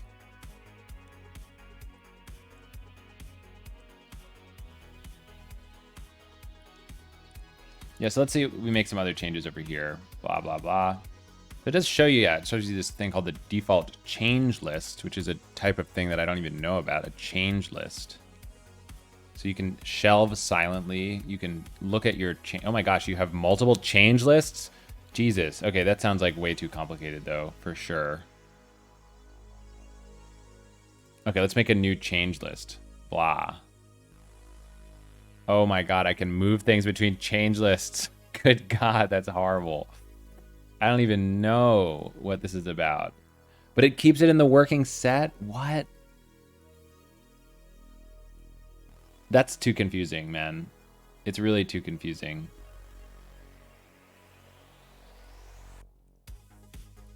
I don't love this at all. I'm getting rid of it. But it seems kind of crazy. What IDE? For SQL? Yeah, so for this is all Goland, and for SQL, I guess I don't really use an IDE, but I feel like I would probably use a JetBrains thing because I just do love that JetBrains stuff. I hear people like dbeaver, local history,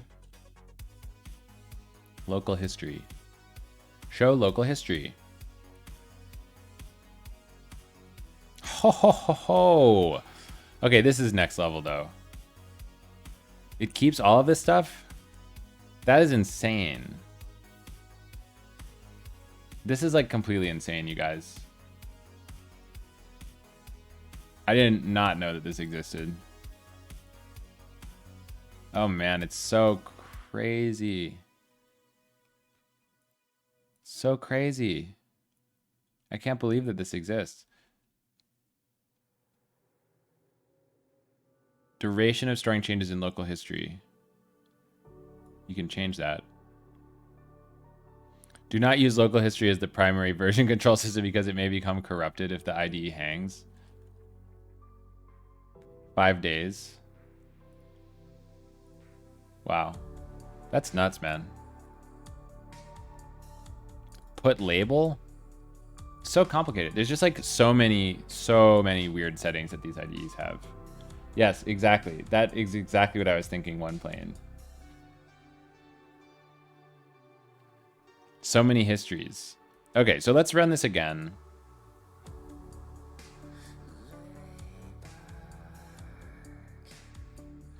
Did we think of using Rust? That's like one of the most common questions that people ask about Cockroach. Like, why aren't we using Rust? There's a blog post about it, but the main thing is that we just didn't really have Rust around as an option back when we started Cockroach. Your app developer just undid work from 8 hours with a Git reset and just got his work back from the local history. That is so cool. Wow, I really need to, this is such a great concept to have all of this extra history. It's really nice. Okay, so coming back to this guy, let's go ahead and run this a few times with the setting off. So it's like 2 seconds worth of runtime. Okay, so it's actually a bit faster once you warm it up. And then if I do plan direct scan is equal to true, then I'm going to get like 2.2 seconds, right? 2.1. So let's run this a few times and do another profile. See what we're getting. So many layers. Yeah, so many layers. It is nuts. That's sort of just how computers work, right? There's a ton of layers. So how come I cannot go to this website?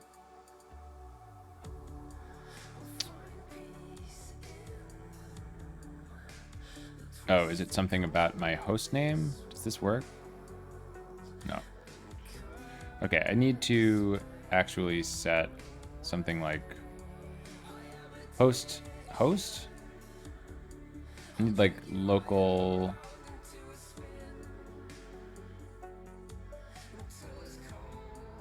listen adder, HTTP adder. HTTP adder is equal to localhost. Okay, cool. Advanced debug. And we can do our profile like this. Oh, wait. We need to reset this guy.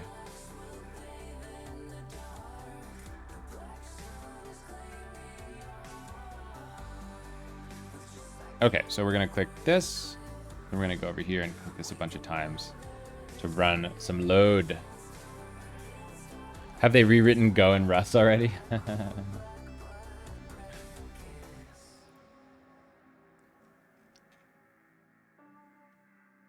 Okay, so now what we're seeing is we're spending a lot of time in Snappy,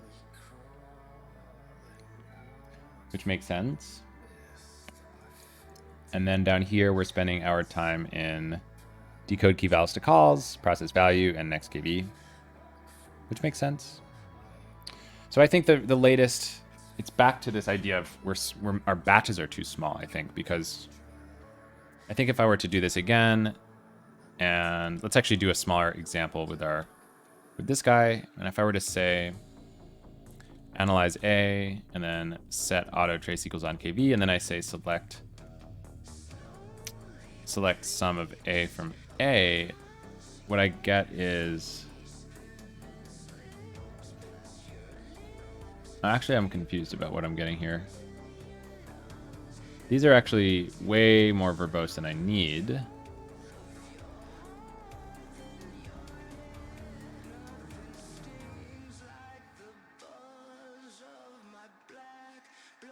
And what's more is that it's actually seemingly partial. Oh, that's because of this screen scroll back, though, I think.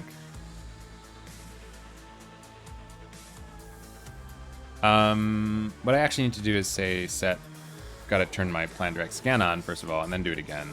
There we go. Okay, so now what we can see is that we're doing batches of size 1024 each time, which is good, except we could be doing more. Like normally the batches are bigger on the KB side at least. And so the question is, how big should we be making those batches? And I don't really remember what we do in non-columnar, but we probably want to just mimic whatever is going on over there. So if we go back to MVCC or call MVCC,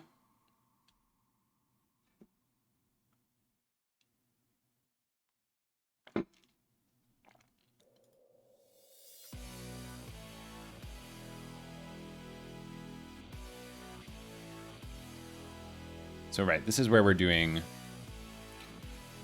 this whole business. And as you can see, we actually just quit as soon as we finish doing a single batch, and that's not what we need to be doing here. Definitely should be doing better.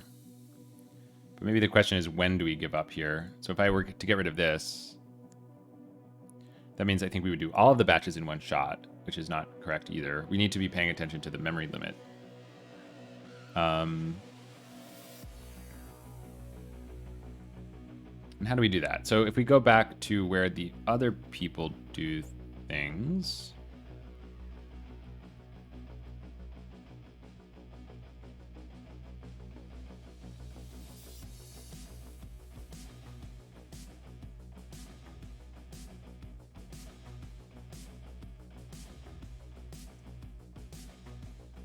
why Snappy instead of Z standard?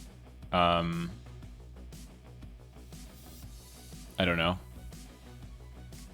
I think it's just because that's what we were using in RocksDB, probably. Not sure if we've looked into Z standard.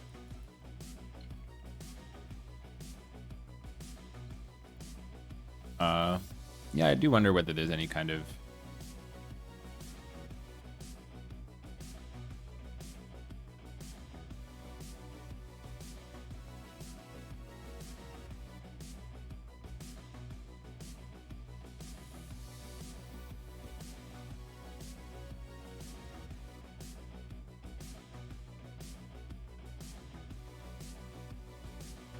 so we do actually have, we support a Z standard compression block type, apparently.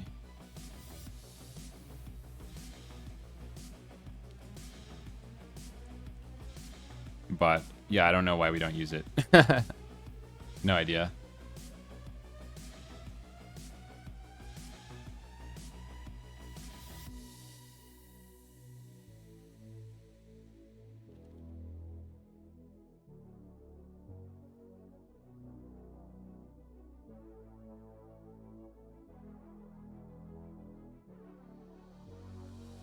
The default is snappy.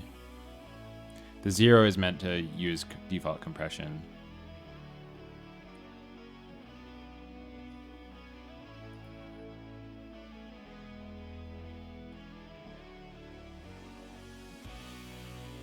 Yeah, I'm not really sure.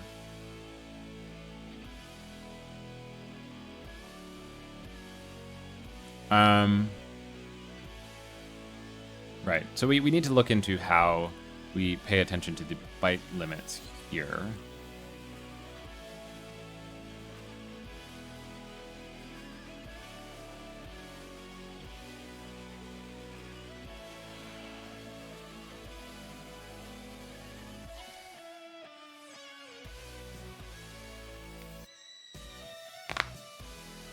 So it looks like the MVCC scanner itself is paying attention to this thing, which I suppose means that we need to track it ourselves.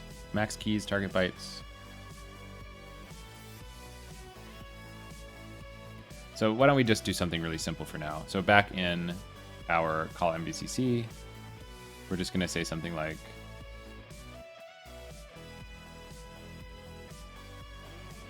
batch dot. Oh, this doesn't give me back. What does this give me back anyway? All right, it gives me the batch size. Yeah. All right, we actually are up here. We're up here. So we need to say if we say batch dot capacity length. I guess it's like length. I would really like to know that it's like total size in bytes, but I suppose we don't know that, right? I guess we could say for I in range batch.callvex, or for vec dot size. Is it capacity? Capacity. Turns the capacity. I guess it is the capacity. There's no slice in the case of flat bytes. It's equal to the number of elements. I feel like there has to be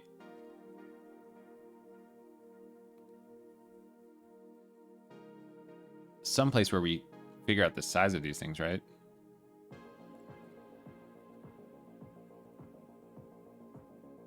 I don't really get that. the maximum number of values that can be stored. So that's not really right. Maybe it's just like we should be paying attention to the memory account. Is that right?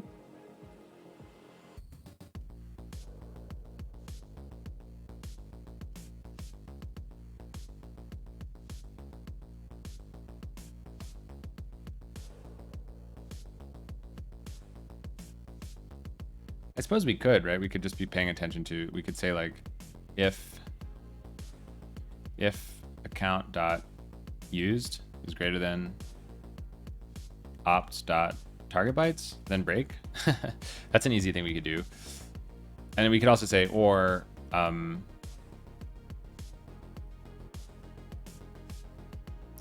len res dot call batches times I suppose what we want to do is say like n keys is equal to, well, no. This isn't right. What we need to do is look at the MVCC scanner that we're using itself. I think this guy actually has a bunch of information, doesn't it? MVCC scanner dot. It also has a target bytes though, so I feel like it should give up. I feel like it should give up, and I feel like we should be able to get rid of this guy. Because if it gives up, then like presumably this guy is also going to give up, right? Like,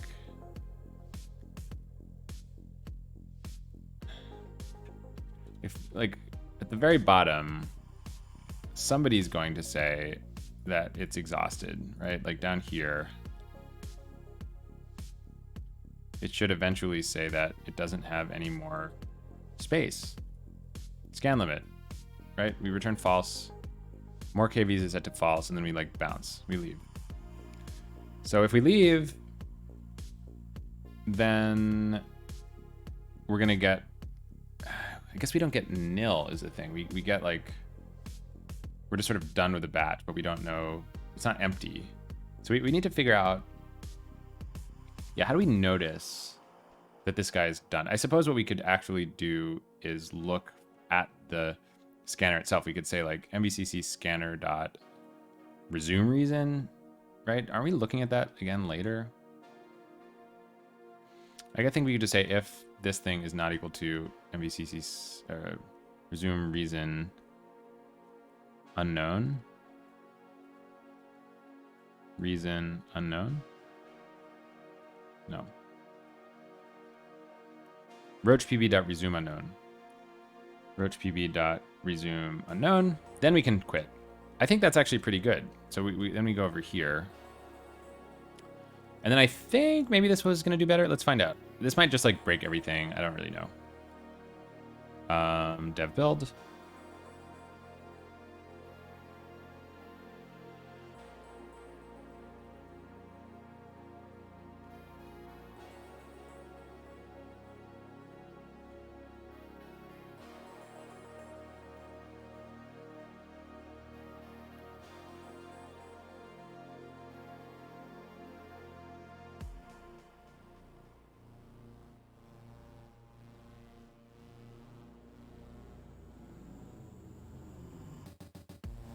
Ooh, okay. So that is actually working, huh?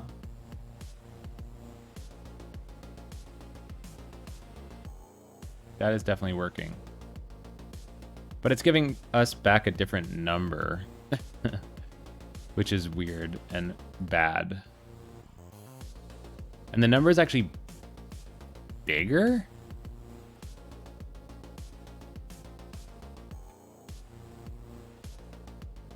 Oh, right. This whole thing. Okay. So the issue here, you guys, this is an exciting kind of place to be in. So the issue here is that we actually aren't allowed to recall this guy if we haven't copied the data out of this batch already. And that kind of presents a bit of a problem for us. Because it says that we either need to copy the batch into a new batch, which is again sort of defeating our purpose of avoiding copies, or teach the underlying thing to keep allocating fresh memory areas rather than overwriting what it has.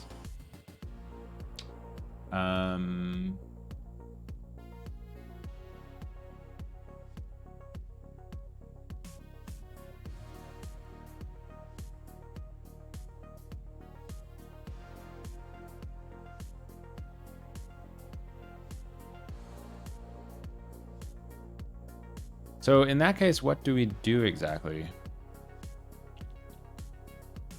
I think the answer is that we want to teach the underlying guy to keep making fresh batches rather than resetting. The only thing is that changing this logic is really, really difficult and hairy. So maybe the easier thing for now is to just copy out the batch into a new one. So if we were to do that, we need to say, is there some kind of copy batch guy? There's this thing.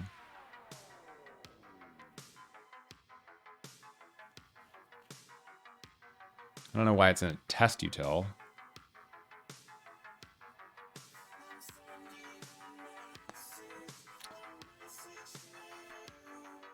Let's just try it.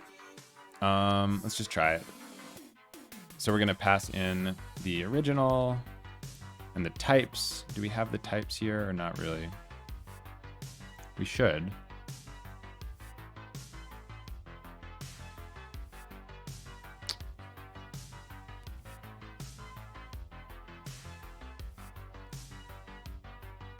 I guess we don't actually have the types, shoot, because we're way too high up in the stack for that. So I guess we have to do this lower down. Man, it's not great. I guess we could actually do it right in here, because this place has plenty of information. So basically, yeah, I think what we'll do here is say we're gonna copy out the batch. That's actually maybe not so bad. So we're gonna say,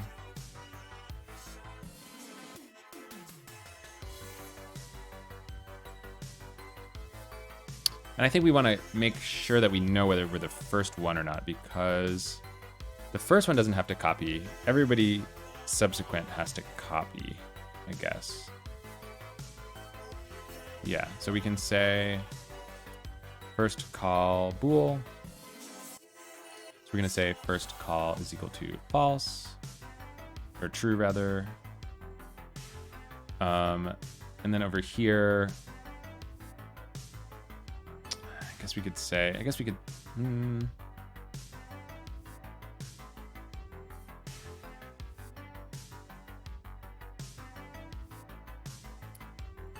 so here we can say if not first call, we've got to copy it out. So we're going to say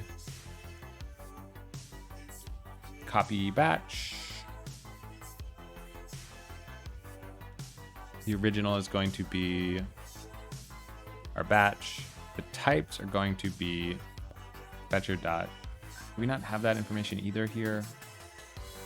We should be able to at least get it.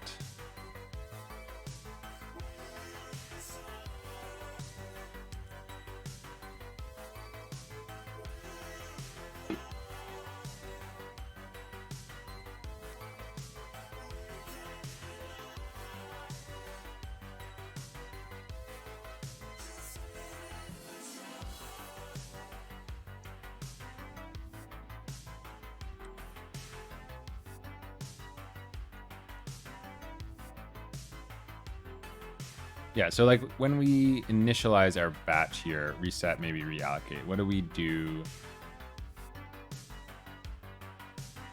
for types? We do rf.table.types.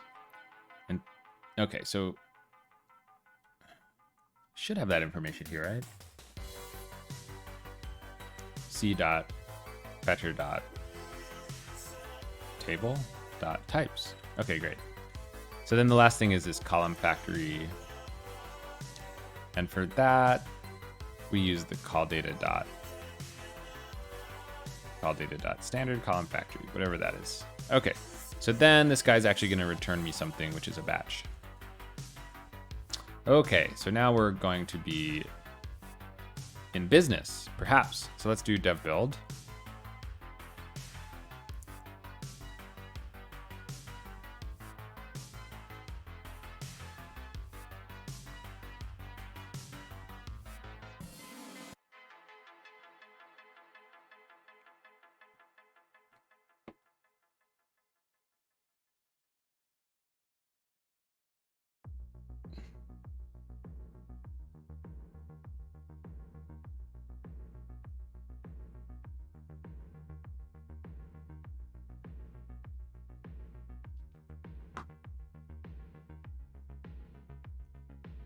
Chatty interruptions. Yeah. Well, I would say this is probably not my fastest work, but it's I've got a steel thread. I'm concentrating on making it to the end of this idea. You could probably do it if you tried. Okay, so we're doing our sum. It's taking 4 milliseconds. We set plan direct scan equals true, and we're still getting a different number though. That sucks. I don't get that. That's actually very confusing, right? Why would that be the case, right? Why would that be the case? Maybe let's just get rid of this to make sure that it doesn't have to do with this c.first call business. That's just an optimization.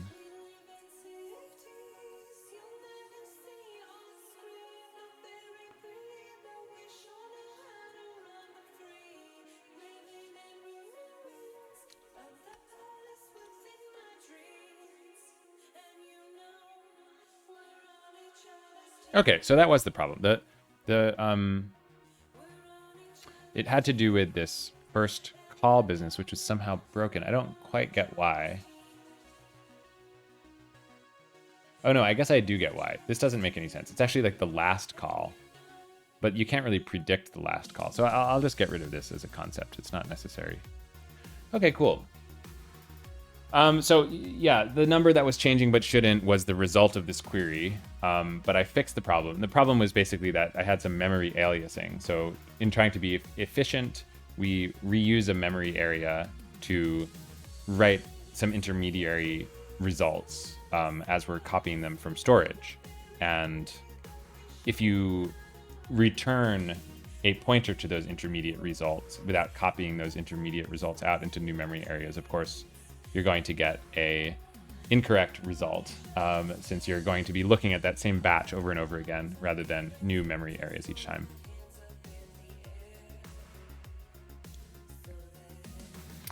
Not comfortable writing the corresponding feature without formal verification. Yeah, that's fair. I think this one, would have gotten caught by a lot of our tests for sure, but formal verification is also really cool when you can swing it. Okay, so let's run this TPCH query now to see if there's any performance differences. That's the exciting stuff. Use TPCH. So we're gonna do select sum of, we'll do this sum int guy. We'll run it a couple times to get it into cache. So it's 2 seconds with the old code. And if we set plan direct scan equals to true, we end up with also exactly 2 seconds. Wow, so it really makes no difference. Or it's maybe like mildly faster. I'm like kind of shocked actually. It's a lot more variable maybe. So 1.9 or 2. And so setting it to false, we get basically the same thing, huh? Maybe it just goes to show that we're bound by this snappy stuff and not by any of this copying. Computers are fast at copying. Perf monitoring framework. I mean, this thing I'm just running extremely unscientific benchmarks on the same computer that I'm doing the stream on. So obviously that's like a horrible methodology for performance, but it works reasonably well just for smoke tests.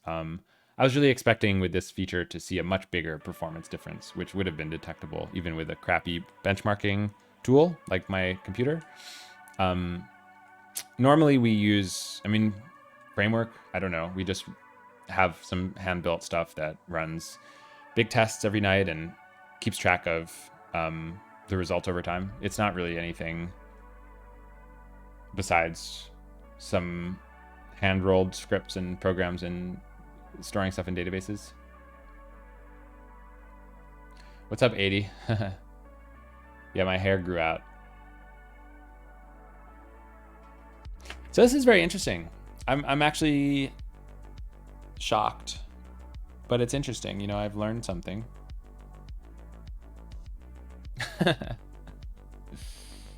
Definitely learned something.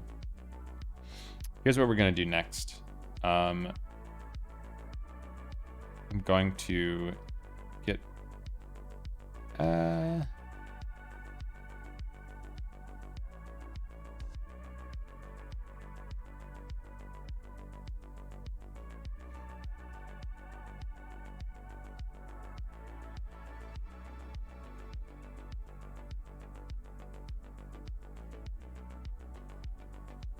Oh, was the crate though for like micro benchmarks and stuff like that?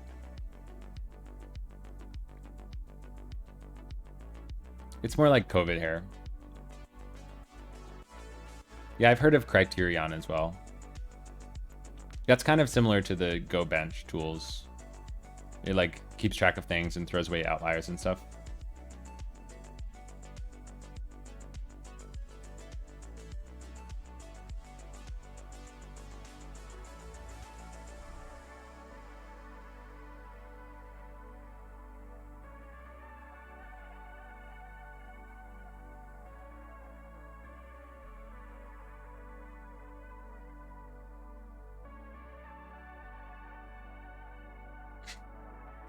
Thanks, Lisa.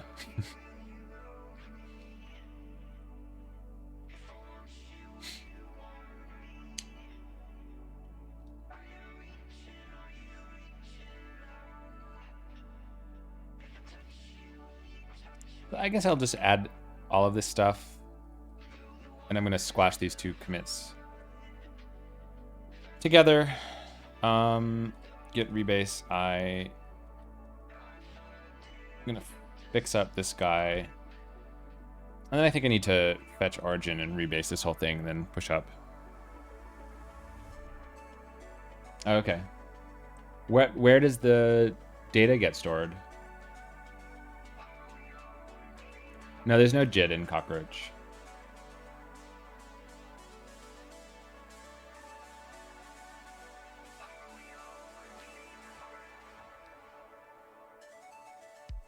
And no roadmap for it right now either.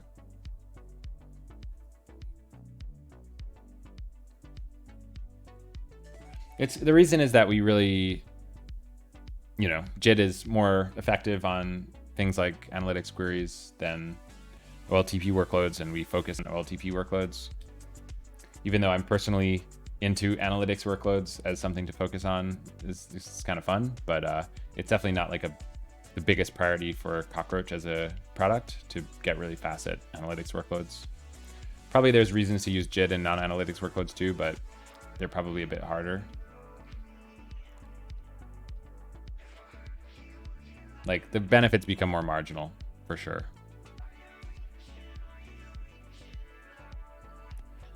Cut all hair for cancer kid gift. Yeah, maybe when I cut my hair I could donate it or something. I don't know.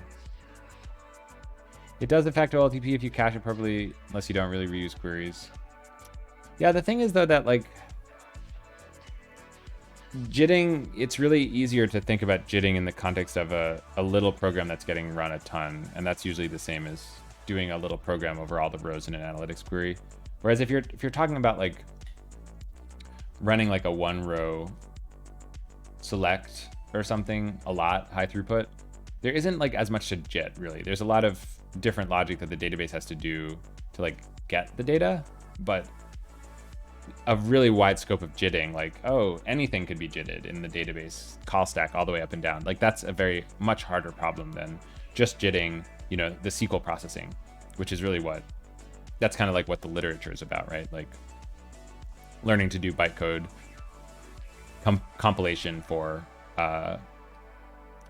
SQL processing for a query. But doing that for just a single select or a filter, it's not going to make that much of a difference. Right, exactly. And that's the thing, like OLTP workloads, the thing that most people are most focused on are things like, point lookups and selects and inserts. That's like the core of workloads that people want to run on Cockroach. It's not always true. Obviously, like everybody needs to run some aggregates and scans and group bys and stuff like that. But really, the core part of workloads that are meant to run on Cockroach are really meant to be that core OLTP stuff. And to support those well, it's just JITting is not the priority. So definitely wishlist stuff though. It's definitely cool. Like I want to do JITting. That would be sick. I think like a big opportunity for JITting is actually all this decoding stuff I've been talking about, right? If we go back to look at this flame chart,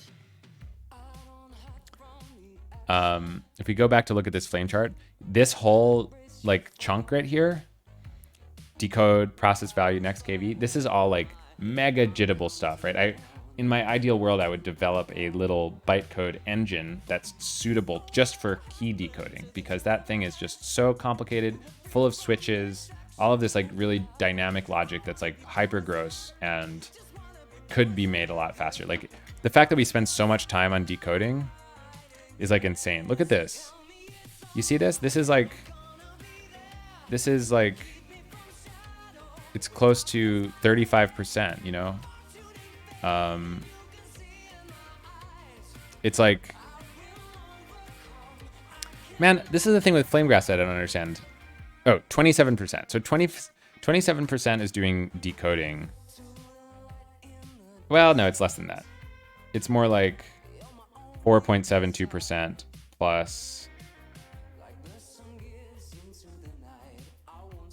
So it's like 9% is decoding.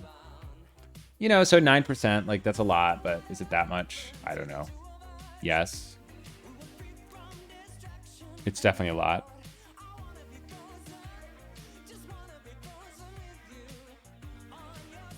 I feel like you need this. Oops. Okay, this thing died. We need to rerun it, I suppose.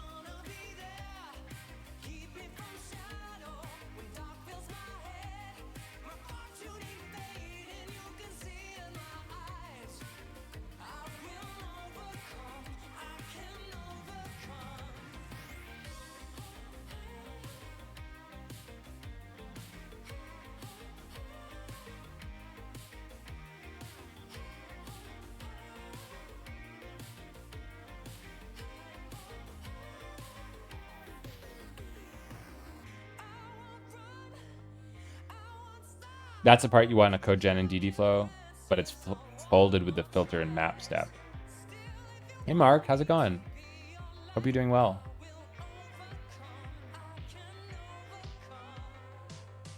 So what's DDFlow? Is that an open source thing you're working on? This is a different kind of DDFlow, obviously. So maybe it's not open source yet.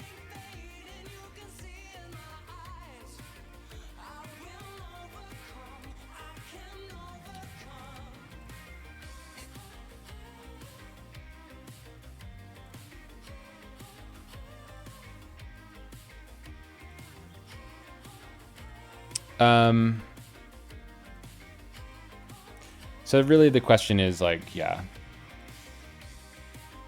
can one do better? Can one do better with this part of the graph here? Decode key vals to calls. What's so expensive about this stuff? Well, it's all this dynamic decoding logic that's so type specific and gross.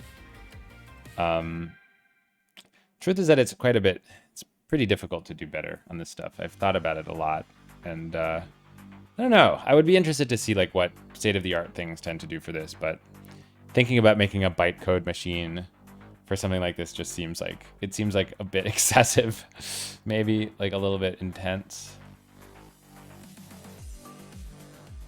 But what do I know? Oh, you're working on this guy. You're working on this guy. So are you actually submitting patches to this thing, Nami?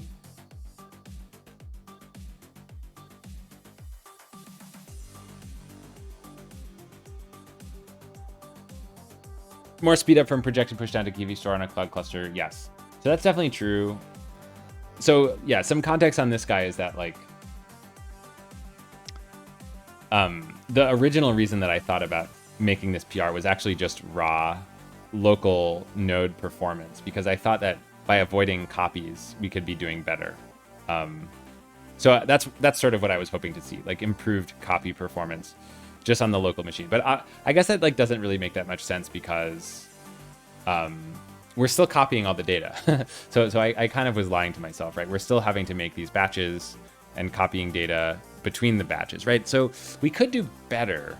We could eliminate one more copy if we spent a lot of effort and jumped deeply into this cfetcher thing.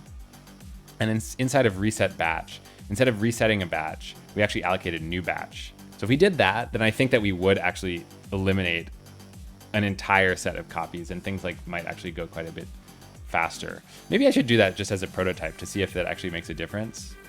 I am curious.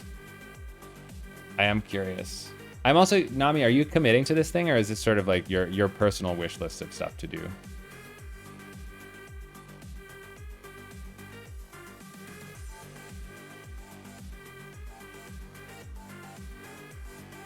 Oh, I just meant like, are you sending patches and PRs to differential data flow? I'm curious. If you're getting your PRs merged, you know?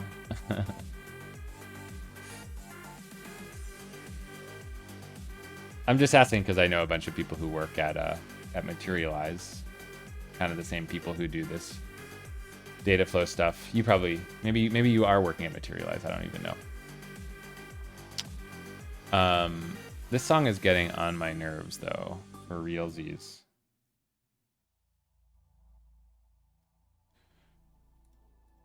Okay, so let's just, out of curiosity, let's go ahead and do something very dirty. And every time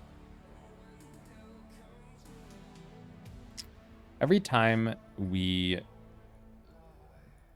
run reset, maybe reallocate, I would like us to actually reallocate. I would actually like us to reallocate. So is there a way I can trick the code to do this without changing everybody else's? We have to set old batch to nil, essentially. So is there a way I can set this guy to nil? I suppose I could just literally set it to nil here and tank everybody else's performance, but it doesn't matter. So let's just try this out for size. See what happens.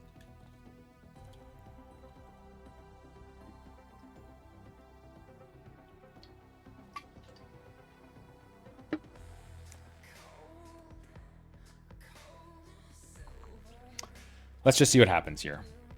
So we're clicking run. We're going to say set plan direct scan equal to true. We're going to do our sum int. We'll run a few times. There we go. So now we see a good performance speed up, you guys. So we're seeing 5% improvement. No. Let's not get ahead of ourselves. It's not really 5%. Well, okay, so we're getting like 1.83, 1.82, 1.82. Okay. Set our plan direct scan to false, and now we're getting 2.5. That's an outlier. It's not an outlier? Oh, we made everything much slower because of that copier. Okay, but before we know that we saw just 2 seconds. So I do think that this is actually a significant savings on copies. And I just can't switch between the two modes right now because I like changed the code a little bit. But this is satisfying because, well, are we back to 9.5? Like, what is that? I'm just doing the most unscientific benchmarks ever is really the problem here. But I do think that there's something. I do think that we've saved copies overall, so it makes sense. Let's actually go ahead and rerun our pprof, just out of curiosity here. The PR is pending a re-implementation of vec drain filter before I submit to the main repo. Cool. Very nifty. Very nifty. So let's run our CPU profile and just run a bunch of these guys in a row. See what we get.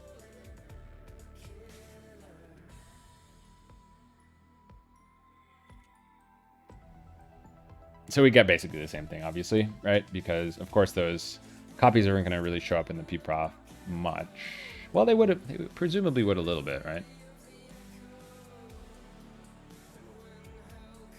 I think they would show up in here, which is where we're doing the copies. And now they're taking, now it's taking 0 time, whereas before it presumably took a little bit of time.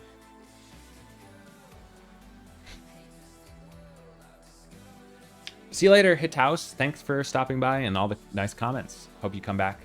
I stream every Friday pretty much, so hope to see you again sometime soon.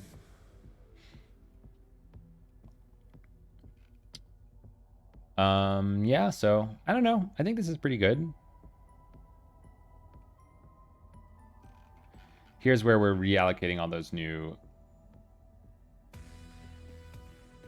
batches. Working with the University of Tartu. I don't even know what that is, but it sounds exciting. University of Tartu. In Estonia. Very cool.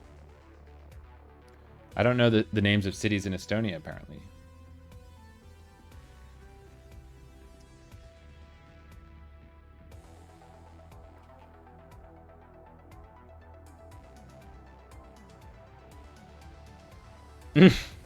And here, of course, we have this like lion's share of the profile here, snappy.decode, but we're going to ignore that for the time being. So I don't know. Is it good? Is it good? I think it's good, right? Like I think to make this a bit better, we would need to make this old batch not be nil all the time. We would need to have a little mode, which we can easily introduce, right? We can introduce a little mode here. We can introduce a little mode that we're going to set only in our direct scan.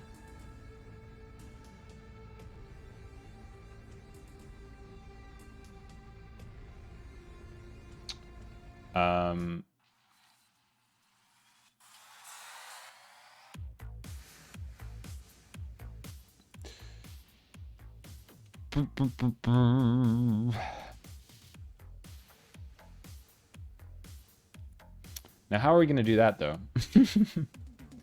How are we going to do that? I guess we can do it in this constructor over here, the call batch scan constructor. Is that where we do our init? Looks like yes. We can have a cfetcher args value of it. So we can have a allocate fresh batches indicates whether the cfetcher will allocate new batches on each next invocation, or instead just reuse a single batch. The default behavior is to reuse a single batch. Allocate fresh batches. Cool.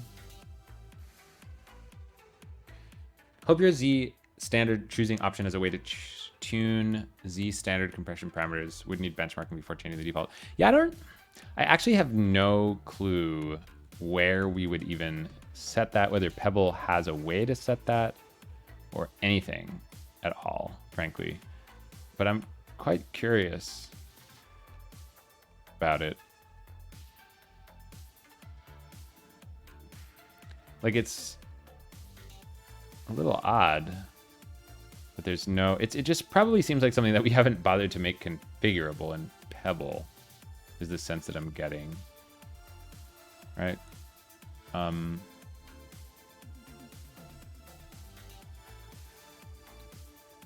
Snappy compressor.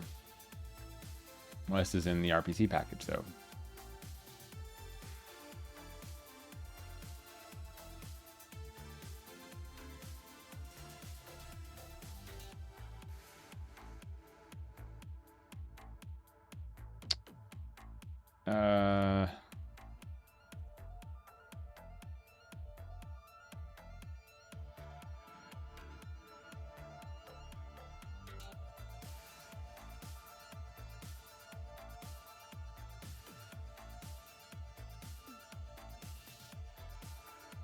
Right, so block type, decompress block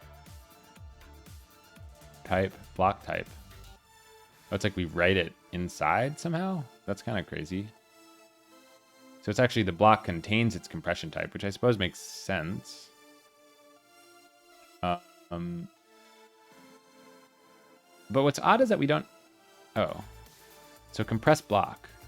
It takes a compression style. And this one is coming from elsewhere. So I'm going down a rabbit hole because I want to know. Compression is set to o.compression. The default value is a snappy compression. And seemingly you can actually set this thing somewhere, right? What is this? This is called a writer options, which is sent to new writer, which is actually used by us. Okay, so check this out. So back in the cockroach code base now, we should be able to see what we're doing. So this is there's only two types. There's an ingestion SST writer and a backup SST writer, which doesn't seem totally right. But it looks like we just use the default Pebble options and don't customize it. So how about that? How about that? So you can set the options over here. in the Pebble config. And the Pebble config is actually set amazingly. Max open files. There's a whole thing over here for that. Hash size, encryption at rest. No compression change, but we could do it, I think is the point. Because you can say cfg dot pebbleconfig dot opt dot. I thought it was in this op.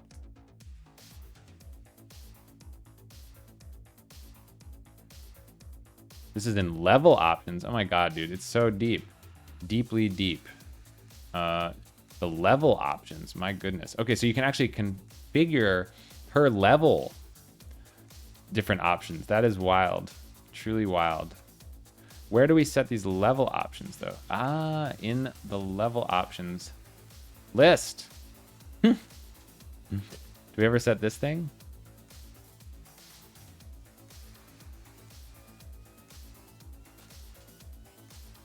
Looks like yes, but we don't. Oh my god, random options. Okay, that is next level.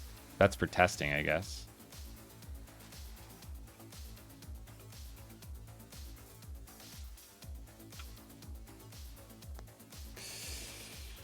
Oh yeah. Anyway, who knows? Okay, one final thing. Your bytecode-based jitter reminded me of this. 170 megabytes per second to 3. Oh yeah, I've seen this. This is pretty cool, man. Top contender uses bytecodes. Yeah, well, I think what they mean by that is probably just assembly, right? They just statically encoded assembly to do that.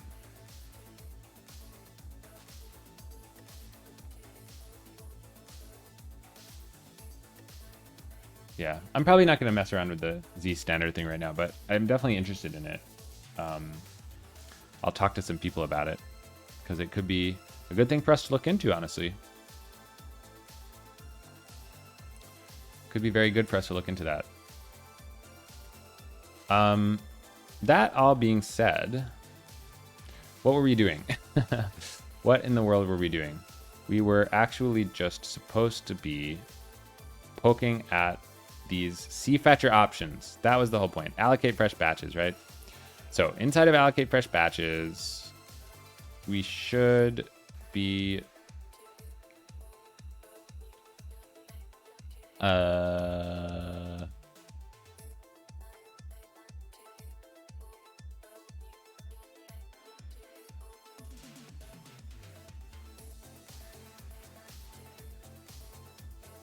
reset, maybe reallocate we need to go to.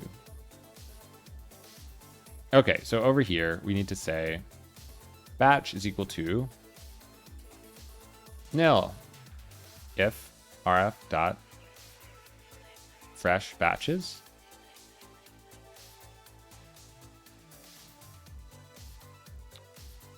I guess it could be var batch call data dot batch.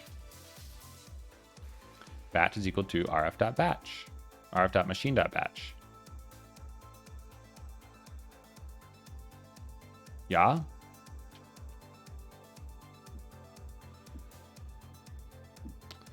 Okay, so then we just have to set allocate fresh batches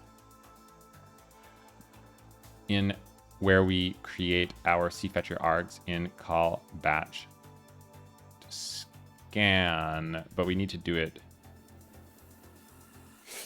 just for this guy, right? So here we're going to say fresh batches is equal to true.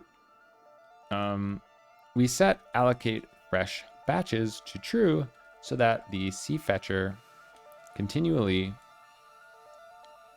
gives us back gives us back empty or new batches.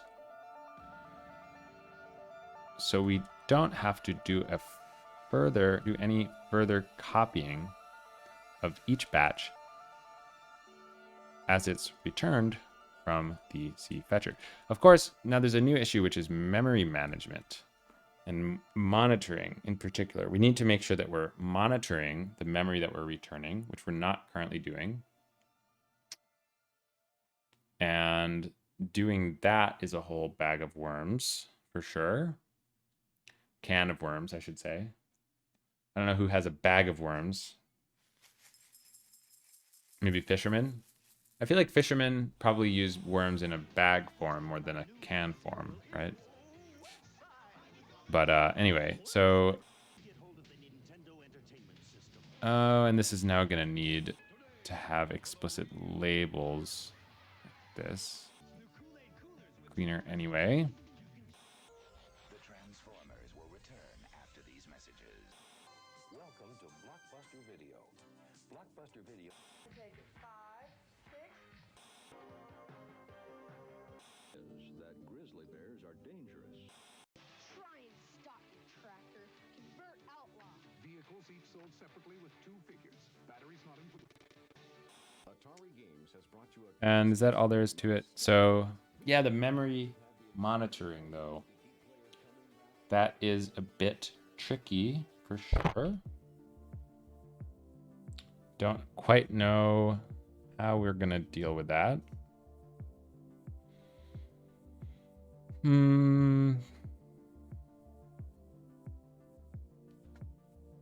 But maybe it's actually sort of done for us because we do actually have this. So what do we do for this accounting right now? We init. When we do a next, what do we do here? It's actually not at this level. I guess it's at the call MVCC level. At this level, we have an account, and we pass the account directly to this cfetcher wrapper, which could be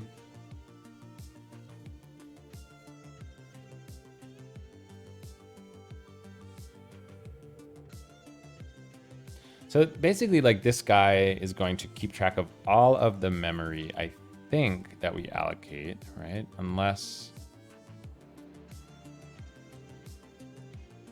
it doesn't, because nobody knows how to deal with this like allocate fresh things that I just introduced, which makes like no sense, right? Yeah, I think this, well, no, it probably is good actually, isn't it? Because when we pass in, this allocator knows about our account, and presumably we actually do pay attention, and when we run reset, maybe reallocate with a nil, we do make a new batch, and that does grow the account. Okay, so we are good with that account. We are actually sizing that thing properly, which is cool. And then the ultimate question though is, once we get that account back though, the issue is probably that we just close it when we're done, right? So we pass this account in and we defer this wrapper.close thing, which means that by the end of this routine, we're actually going to give back a bunch of memory that's not accounted for by anybody, which is not good. But I also don't think that there's anything that we can do about that credibly, because we have this res.numbytes guy, and this guy I think is sort of the arbiter for who's using memory in the KV part of the system. So I think we actually might be good somehow. Maybe.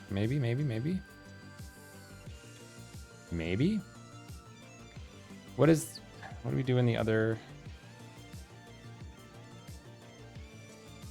part of the code here? I mean, here we have no memory accounting. We just have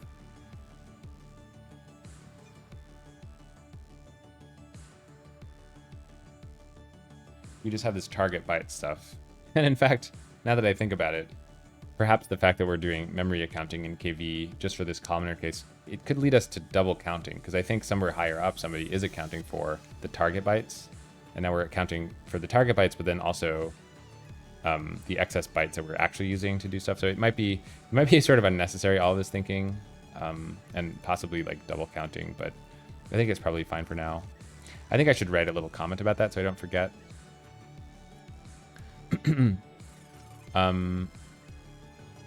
So let's over here to do Jordan. This memory account, Jordan. This memory account is going to track all of the memory that we allocate for all of the returned batches. But I think we're already accounting for target bytes worth of memory somewhere higher up the stack. Should we be not using any accounting here at all? Oh, right. But this is an unlimited monitor that does nothing. So actually we're good to go. I take it all back. I take it all back. Of course, our monitor is not hooked up to anything here, so perhaps none of this matters at all.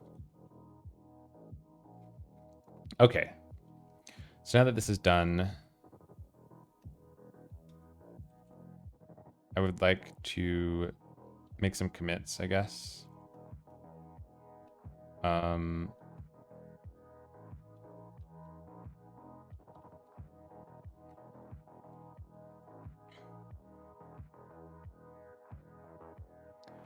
want to rebase this. I think there's going to be a little conflict. Git edit 25. We need to make this 58.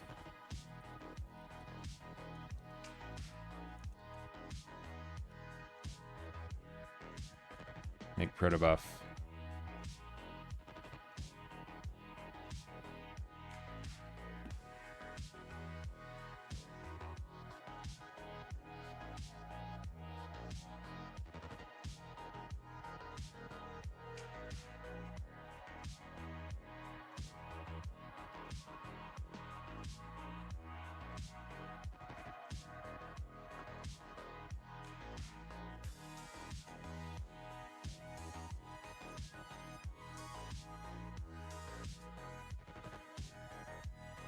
All right, let's rebuild everything.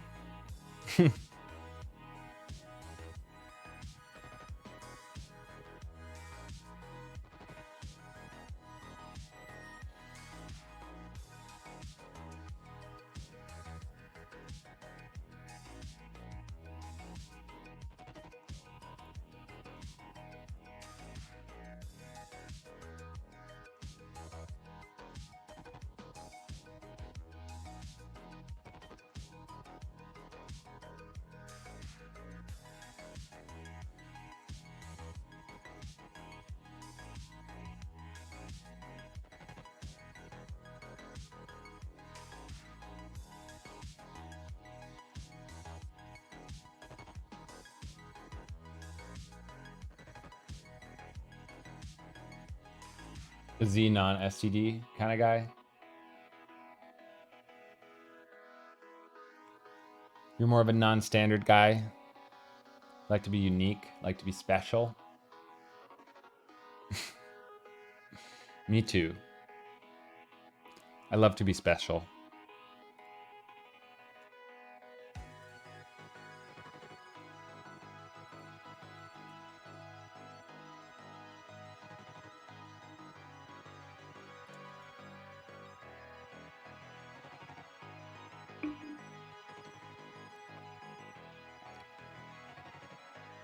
True 10x engineer title.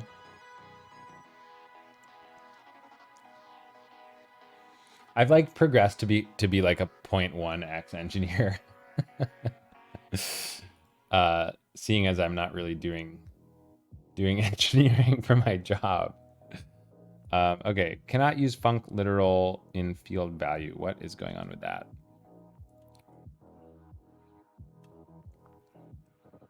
See you later, Lisa. Thanks for stopping by. Have a good weekend.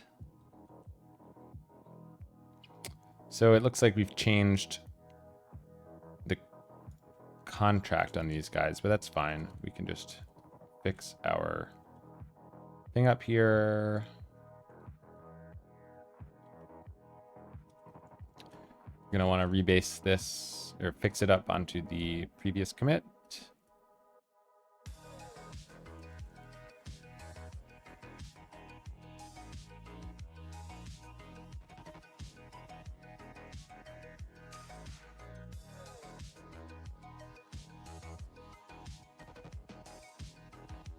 Enabling others by trading out your personal implementation time for implementation multiplication. Oh yeah, for sure. I know what you mean. Yeah, no, it's true. It's just funny to think about. Yeah. It's funny to think about. No, I have no regrets. I think I'm doing good stuff, but it's just not personally doing a lot of coding these days, which is fine. It's definitely fine. I still have, yeah, I need to think about like what my next stream projects are going to be, because I feel like I have this like huge queue of old ideas that I've had over the years about stuff to build. And I'm sort of like getting to the end of some of that stuff. You know, it's like they're either irrelevant old ideas, or I've like beaten them into the ground and need to give them to someone else or whatever. So I do need to figure out need to like pack my queue up with some new concepts for the stream pretty soon. I mean, like, I did want to talk about one other concept here. So like this PR is very like low level, weird stuff, like injecting SQL way down into storage. Not great. And I think I might have mentioned that I don't think that people are so into merging it, which makes sense because yeah, it's kind of an odd concept.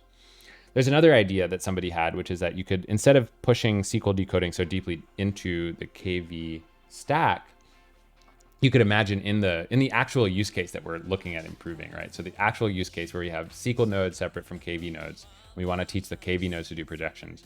You can imagine just instantiating a dist SQL server on top of every KV node. So even if it's in a multi-tenant scenario, you can give the context of which tenant you're talking to that dist SQL server. It does its little dist SQL work. It already has processors implemented for all this stuff.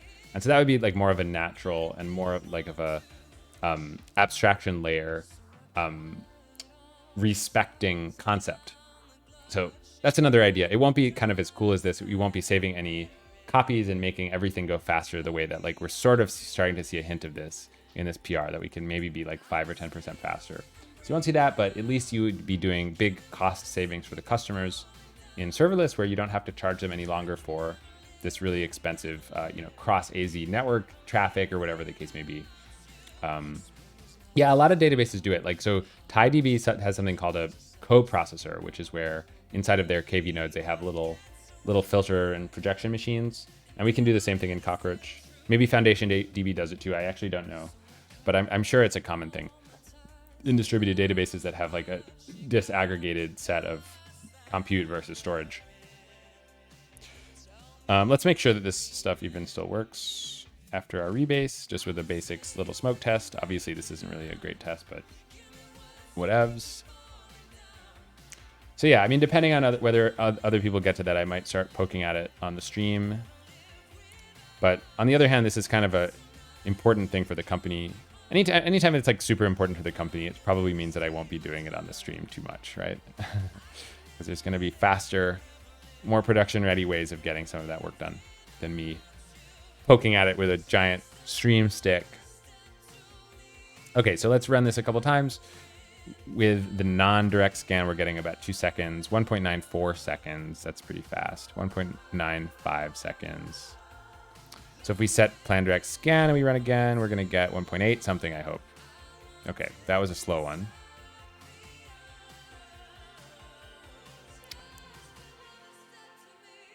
Not seeing any 1.8s. Not seeing any 1.8s. I'm seeing 1.9s again. So what would have made that difference exactly? Maybe did I not actually set it? Because now it's kind of seeming like it's the same both sides, right? Just double check that I actually set that value.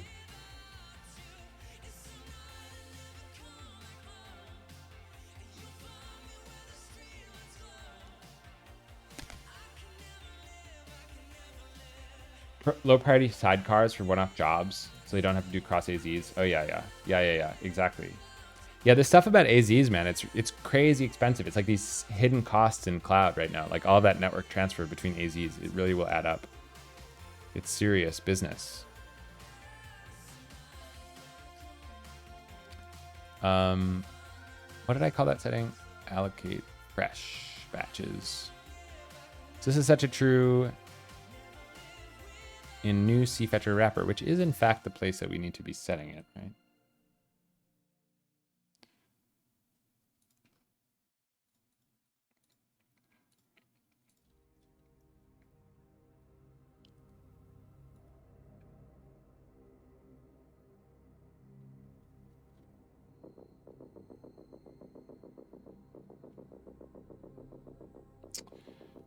Now I'm like, man, where did those tantalizing performance gains go?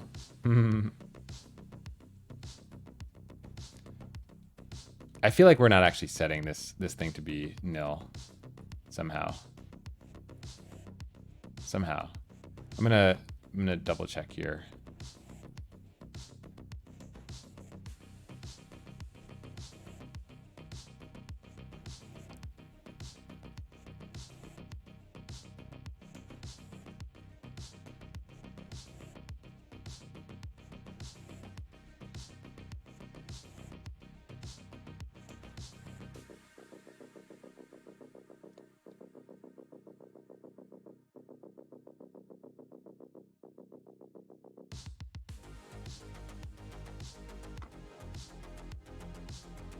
All right, so we're gonna try again.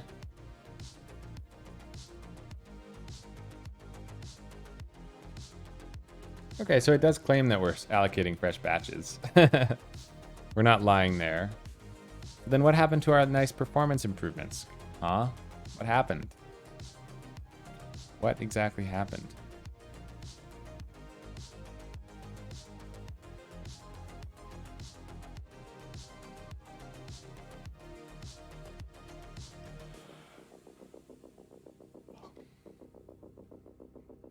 Hey, Simone, how's it going?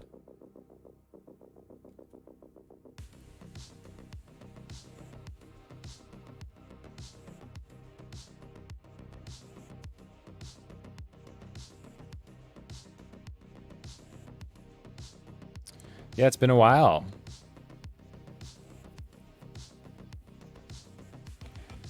I'm confused.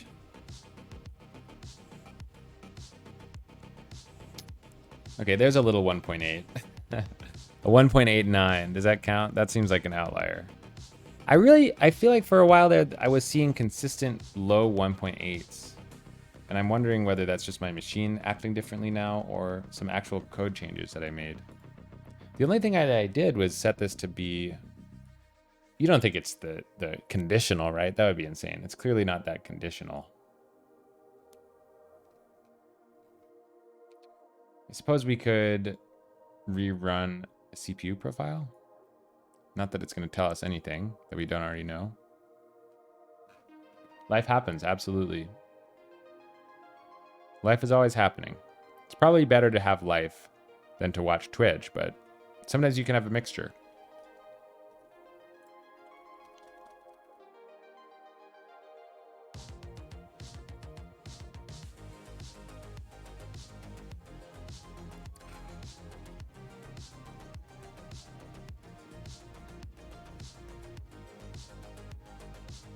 Yeah, so of course this isn't going to really tell us anything, huh?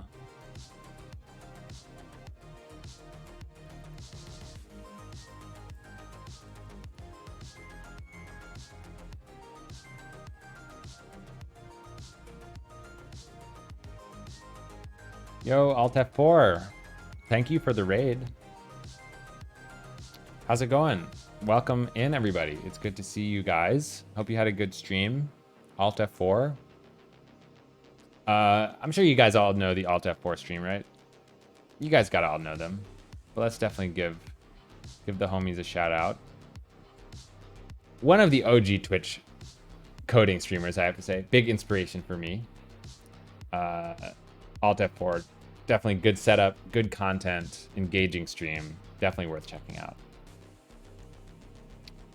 But welcome in, you guys. If you haven't met me, I'm Jordan. I work on CockroachDB, which is a distributed SQL database. Mostly on the stream, we do CockroachDB hacking projects, talk about databases and life and business. You know what I mean? Little life, little business. That's kind of how it works on the stream. But yeah, I stream. My schedule's every Friday, just a once a week kind of guy. But pretty much every Friday at 3 p.m. EST, we'll sit down and do some database programming in Go for the most part. Right now, we're working on some. Well, we were trying to make some performance improvements happen with these scans, essentially. So in databases, right, when we run a big scan over a lot of data, we have to do a lot of data copying. And so I've had this idea for a little while about a way to reduce the number of copies that we actually have to do in the database using some stuff. And so we've been working on this PR on the stream. It's kind of a bit of a long-term project. I've had this PR open for like several years, but I've resurrected it for some reasons, and we've been poking at it. That's the idea. But yeah, welcome in everybody. Feel free to ask questions. I love distractions and questions and general things about databases or Go or programming, all totally okay to ask, and I welcome it. Any recommendations for materials for learning SQL? That's a good question. For learning SQL as a user of SQL, to be honest, I actually haven't thought about that as a question. So I have these, what I usually give people for resources. A lot of people will come in here and want to know, how do I learn to make databases? And so I'll give them these links here. But do I really have any resources for how to learn SQL? I feel like not really off the top of my head. Shoot, that's kind of a sad answer, but it's the truth. I'm not gonna lie. I don't know of the best way to learn databases. Oh yeah, the Manga Guide to Databases. Does that thing teach you how to use SQL?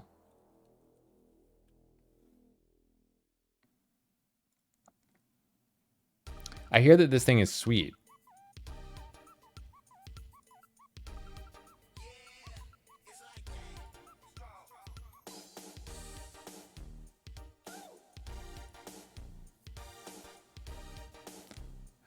That seems awesome. All right.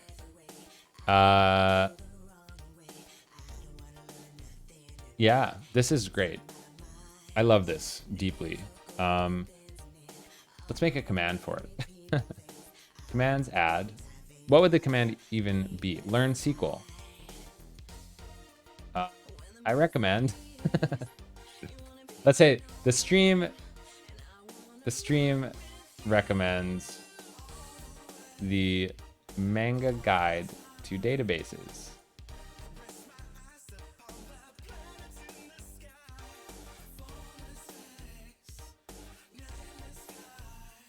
How to learn data modeling. Developers designing schemas for MySQL, Postgres, Cassandra always design for a monolith design where it's not properly scalable in multi-region and whatnot. That is true. It does take a lot of practice to kind of unify your data model logically with your data model physically, which is, I think that's kind of one of the great, it's the great paradoxes of SQL. SQL is meant to be this thing that's so declarative, and you specify just how you want your data to be, kind of, and you expect the database can figure out the best way to serve it, right? With the physical details are sort of abstracted away. SQL just allows you to say, here's the data that I want. Don't worry about, you don't have to worry about telling the database how to get that data. That's the idea of SQL. But of course, with modern data systems, you often need a lot more thought into how to organize your data across your distributed system and how to shard and partition or locate or whatever, right? So that is one of the great paradoxes of SQL, I would say. I think one thing that's kind of cool about CockroachDB as a database that has some multi-region primitives is that we're trying to help you avoid having to think about some of these things just by using these primitives that we've added to the database directly. So in Cockroach, I mean, this is a bit of a horn tooting thing, not gonna lie, but in Cockroach, you can specify sort of high-level goals for your data. Like you can ask your table to be a global table, which means that it's going to be replicated for fast read access no matter what region that you're in across the world, but slow write access. So to write a piece of data to a global table will be slow because we have to do extra work to replicate that data across everybody in a consistent fashion. But you get those fast reads. So it's good for like reference tables, data that doesn't change frequently. And for tables that are kind of like, you know, what's the word? They have chunks that have natural affinities to certain regions. So a common example would be a users table that has information about a user. Users often live somewhere, right? They're coming from the United States or from Spain or from Russia or something like that. And if you can encode that information inside of the row, then you can tell the database to say, this table is regional by row. This table is regional by row, which means that you can use some information inside of the row to figure out where that data should live for both fast read and write accesses. So those are some things that Cockroach does to help you not have to worry about physical data placement.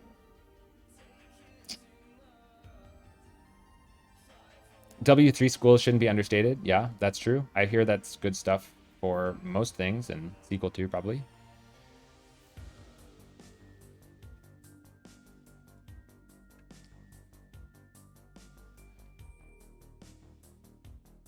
The microphone is a, what the heck is this thing called again? It's an RE20, Electro Voice RE20.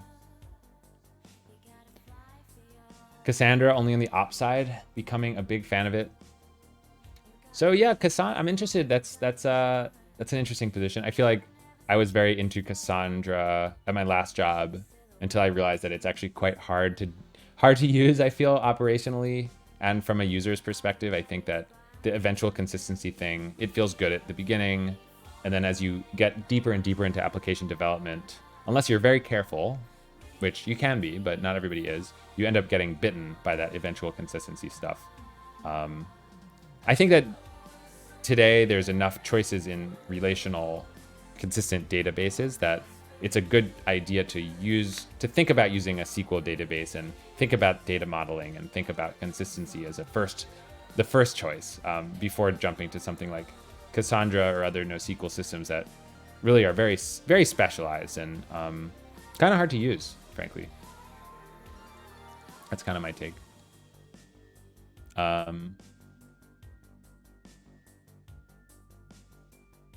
Yeah, so it is an enterprise only feature, this multi-region stuff. Of course, you can use it in Cockroach Cloud.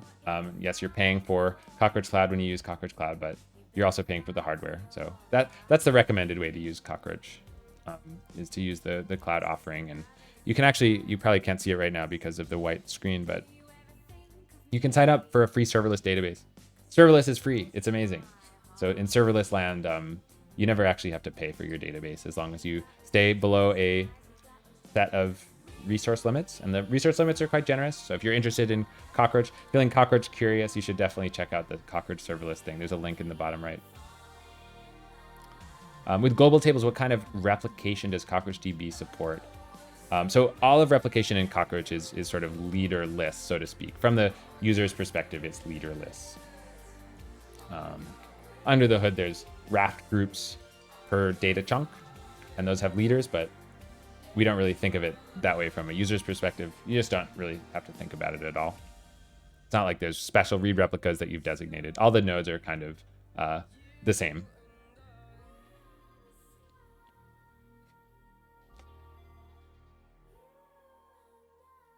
How did I get into database programming? So let's see. In college, I had a friend who worked at this company called RethinkDB. And so he kind of said, hey, you should come for an internship. And so I did a little internship at RethinkDB in like 2010, just like for a few weeks, really. It was like over winter break. So it was like a month.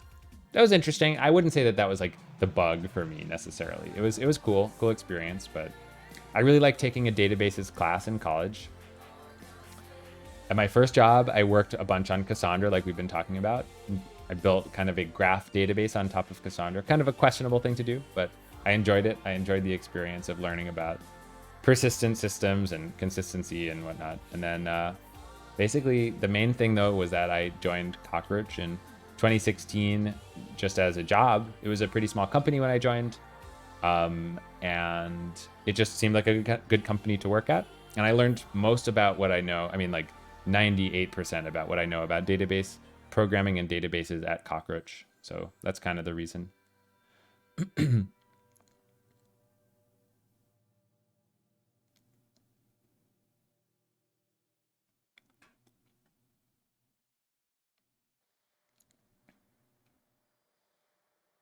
How many commits do you have to make until you can work for Cockroach?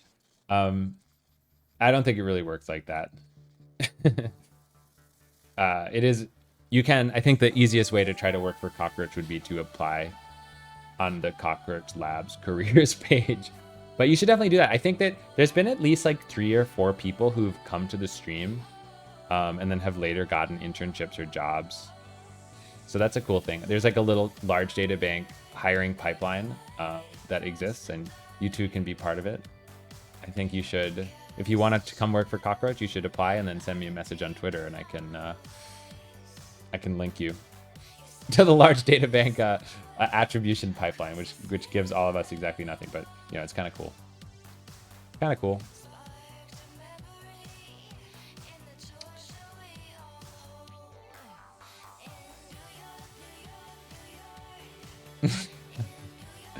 Oh man, that'd be so sick. Honestly, I should get the company to gift subs. I don't know why I haven't thought of that. We could just do that at any time. That'd be so good. So good.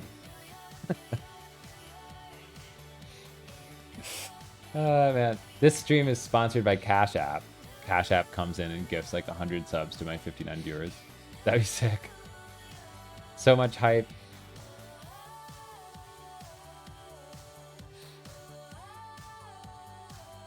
Anyway, guys, yeah. Unscientific benchmarking says that the patch is like basically the same speed as what it was before. And I thought for a second that it was actually faster, and now I'm having a difficult time like finding that performance in my unscientific benchmark sphere. I have this plan direct scan equals true. If I set this to false, I think I'll get basically the same thing. Try with network latency. I could. I think, well, I actually couldn't because I think I've implemented some like highly sketchy hacks where we avoid serializing those table descriptors like we were talking about earlier, right? Those expensive protobufs. We avoid serializing them, and I don't think I have the pathway that does serialize them at the moment. I could add it, but yeah, I suppose I could add it. But at the moment, it definitely wouldn't work. It would probably just crash. Actually, let's find out what happens. I think it'll probably just crash immediately. But let's find out. Let's find out just for funsies. So I'm going to... Okay, it just like instantly crashes. So that's cool. This should never be called. How about that? Resilience testing, yes. This is like resilience of hacky code testing. That isn't going great, I would say. So why would this be like this, though? Resilience of the surrounding code? Well, the surrounding code just doesn't work at all right now. So how about that for a thing?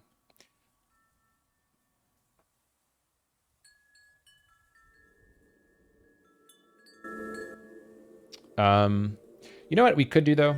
I think there is a small thing I wanted to quickly fix, which is that I think that we actually should make this scan spec field nullable, right?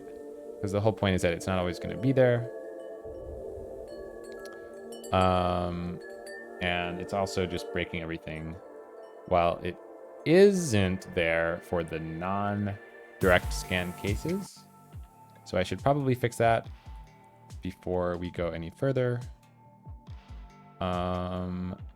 So this guy, let's just get rid of this nullable thing altogether. And same for this one here.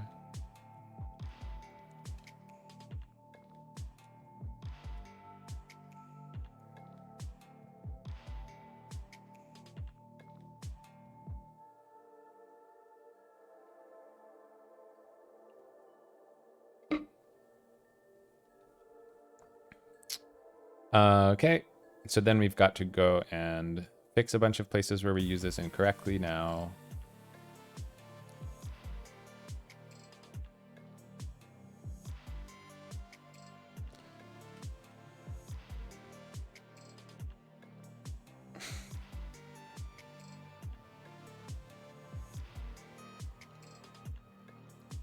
So I think this needs to be changed. I think we need to say something like this.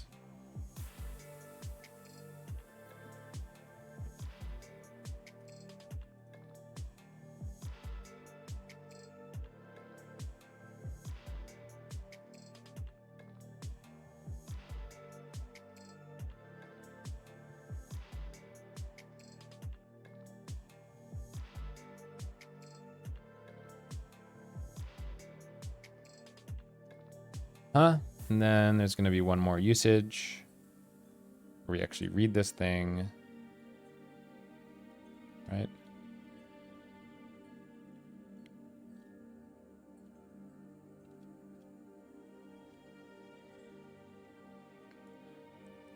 And I guess it's okay to unwrap this without checking, because if this is set, then this has to be set, but I suppose we could just do a quick, well, I don't think we need to do a nil check here.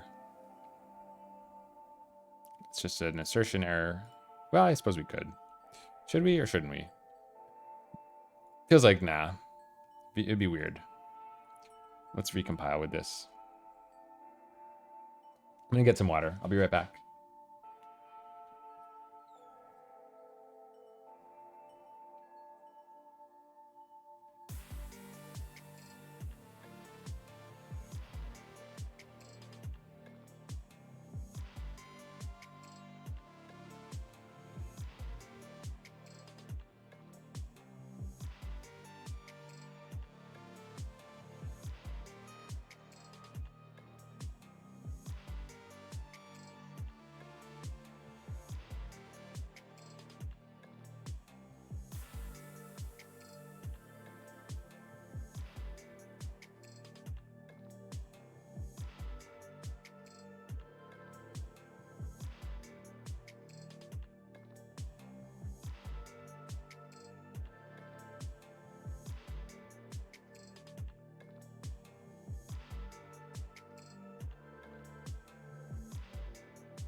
The added extra copying of the batches was removed for the case where we weren't running the new code, and kept for the case where we are running the new code, because we do need it in the case where we're running the new code. So if we run this with 3 nodes, we're still getting this should never be called, which is quite hilarious. Why would that be the case, though?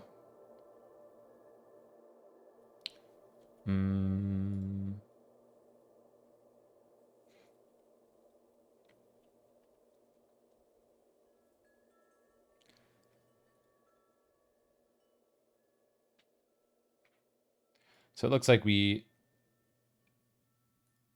always set this if it's non-nil, but the question is, why is it nil, right? Why would this be nil? Call batches. Oh, it's actually the other one. It's actually these call batches.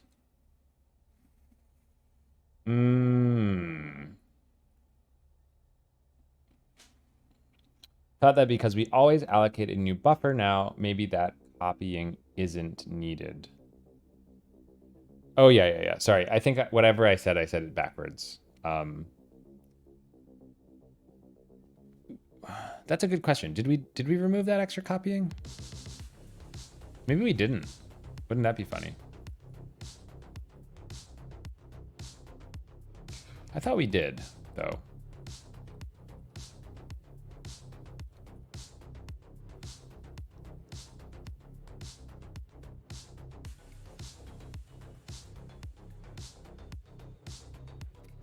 Thought we did remove that. We didn't. Oh my. Well, that's very exciting. That is very exciting. Oh my goodness. This is a clutch observation from Mark here. Oh my goodness. Okay, this should be exciting. Now we should be able to see just how expensive it is to run call data test utils.copy batch. Maybe it's just so cheap that it won't show up at all, which would be hilarious because it would kind of obviate the entire point of this exercise. It's totally possible because CPUs are very fast at copying data. Right, so this guy, we can just remove this guy altogether. We can remove this guy altogether and see what happens. Wouldn't that be funny, huh? Wouldn't that be funny? So we're gonna do our start single node. This whole multi-node thing clearly not working yet, but that's fine. This is not the command we're trying to run. Use tpch. Okay, so we're gonna try warming up our cache without our special option. We're getting 1.9, 1.89, 1.89. So we're getting around 1.9-ish. So we're gonna set our direct scan to be true and, oops, see what happens. 1.84, 1.88. Yeah, so it's like marginal. I'm still confused like how I got those good runs at one time. So I don't know. I mean, like what this tells me, 1.83, that is faster. What does this tell me? It tells me that copying data is very cheap.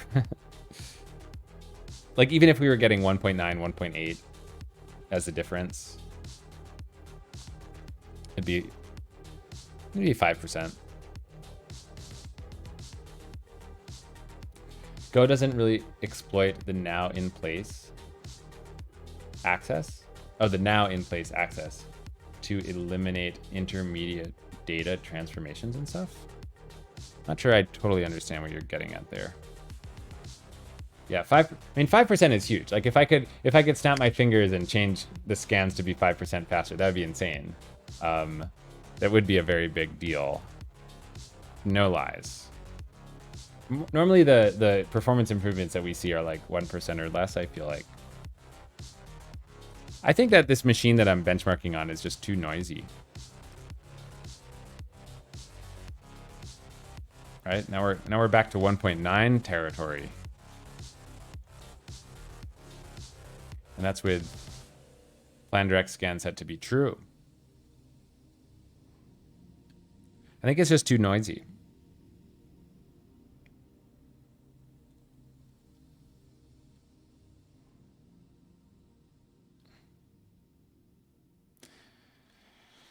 I think like we see, like maybe it's a little bit more variable with plan direct scan is equal to true. Could that be true? On the whole, we do seem to see a few more 1.8 sometimes, but we also get these 2.0s pretty frequently. Low 1.9s, another 2.0. I need to get a better, I need to benchmark when I'm not running the stream is probably what it is. And then we can actually see a difference. Right?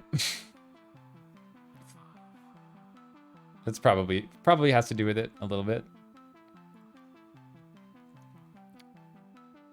I do want to quickly delete the issue that I was seeing with scan response not getting properly serialized because of hitting that. I think we need to get rid of gogo proto nullable here and let this be nullable.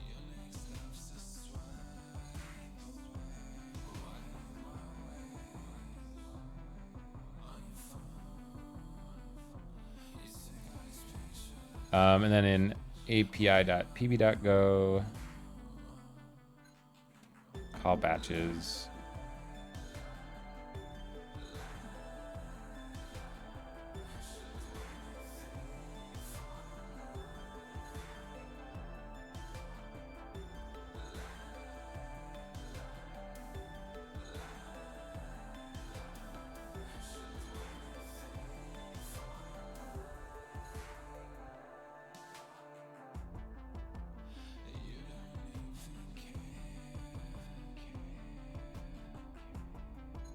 I don't know. I'm mixed on this. I'm mixed on this.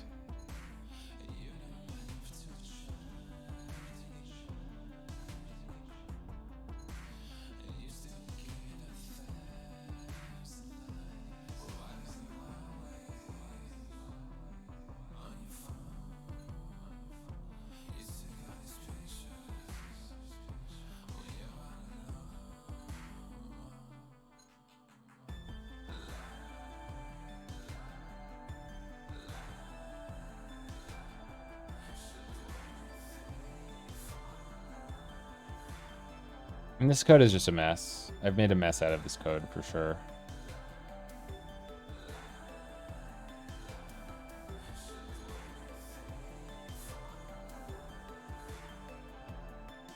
I think I need to undo this and undo this change and keep it the way it was. And then just inside of batch.go, get rid of this panic.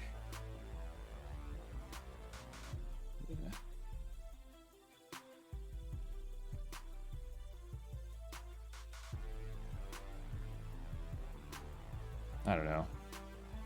I don't really understand like the contract of these Marshall to size buffer things, to be honest. So I'm afraid to implement it wrong. Like I suppose I just return 0 nil because we're not saving any data maybe. I don't know. Let's try this and see what happens.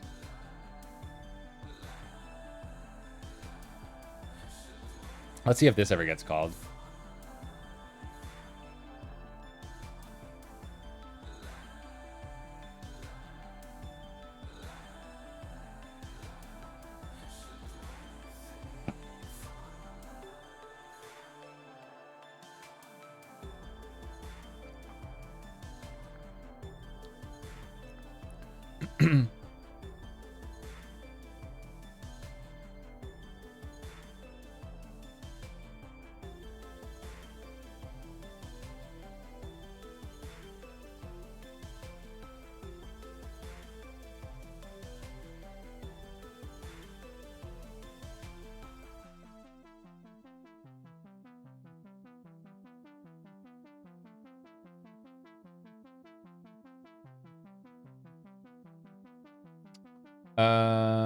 Okay. And then get rid of this.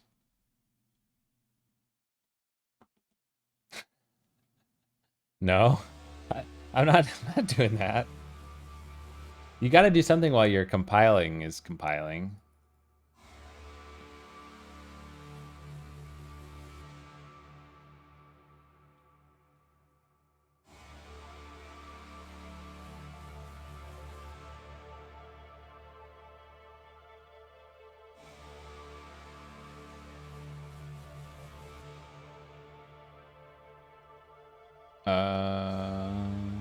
Shoot. This needs to stay. This needs to stay, and this needs to go away. Right?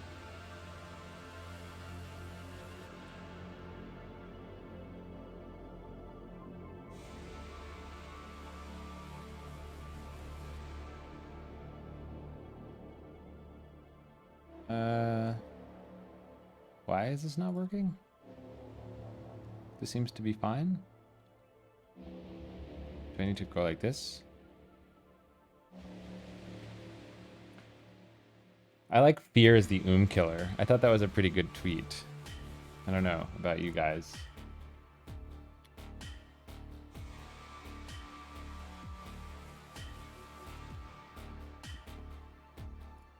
How come this isn't... I'm very confused by what's going on here. Cannot use addressive scan spec as scan spec in assignment.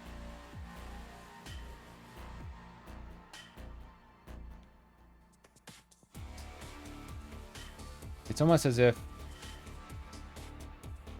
Oh.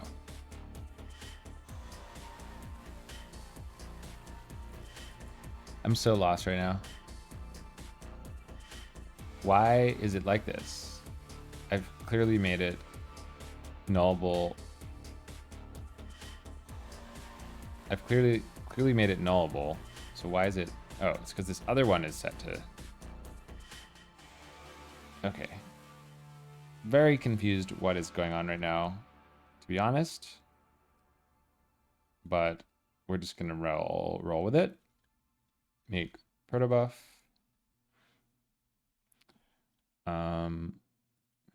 Fear is the mind killer.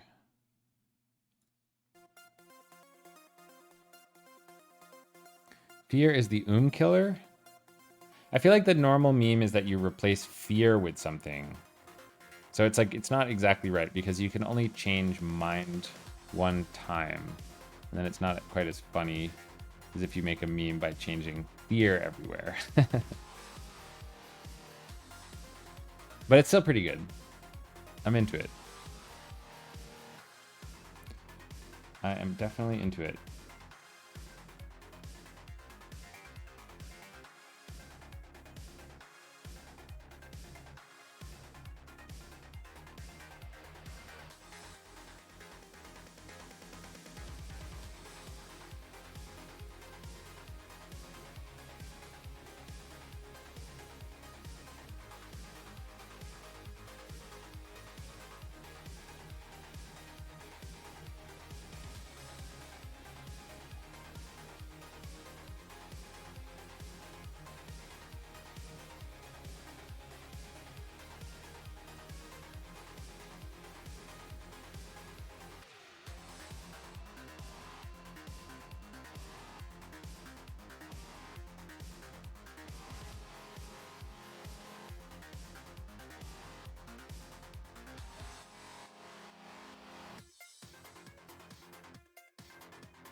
So if I run again with nodes equals 3 now, I think it shouldn't crash.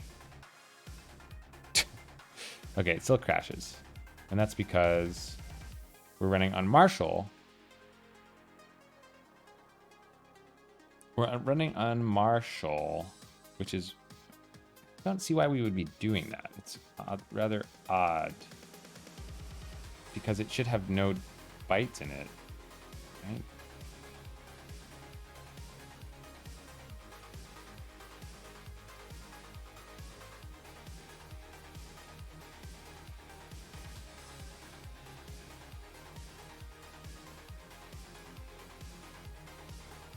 I see. There's no case where it's like it doesn't automatically avoid doing an unmarshalling if there's 0 bytes. So I suppose what we could do is in our unmarshal we could say if len b is greater than 0, return assertion failed f. Unexpectedly unmarshalling a non-empty call batches, return nil. And we can do the same thing for scan spec.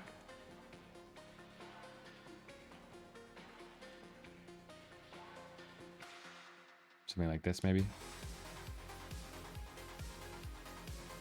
I think in this case we don't really need it, but might as well keep it the same for consistency maybe. No, we don't need these because this one we're going to keep as nil. So let's do it like this. Dev build.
All right.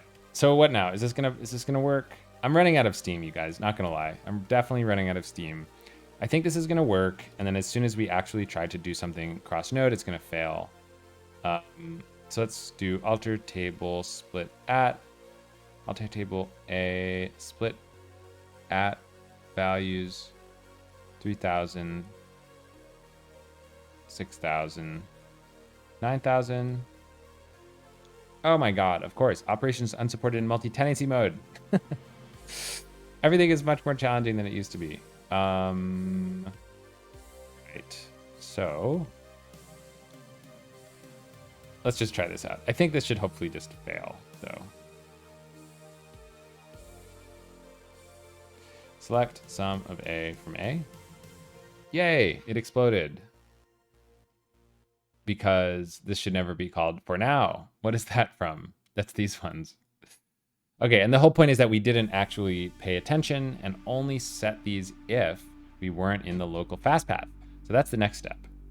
The next step is going to be to only set this if we're in the local fast path. Now, how are we going to do that? We need to say if we did this in the previous PR here, local is local request context. If grpc util dot is local request context, then this. Otherwise, no, we're always going to set it like this. But we're going to have a special check that says, if this is the case, we're going to say, maybe we can go like this. Spec is equal to roachpb.scanspec, scanspec, f.args.spec. Oh, you know what we could do that's even way fancier? This is actually way fancier and cooler. Is we could go and in our actual serializer that we were just messing with, we can do this stuff over here. So we can say, oh, but we don't have a context. Okay, never mind. It's not going to work out. Oh man, this is actually brutal. It's gonna be annoying to make this work, you guys, I'm not gonna lie. I suppose I could just have two fields in this. Maybe that's the best way to go. I think that's the best way to go. So we're gonna go back to api.proto. Inside of our scan spec, we're gonna say, is that right though? Because this is the one that we're not generating the marshaller for. I think we do want to generate a marshaller. Maybe we just need to call this local scan spec or something like that.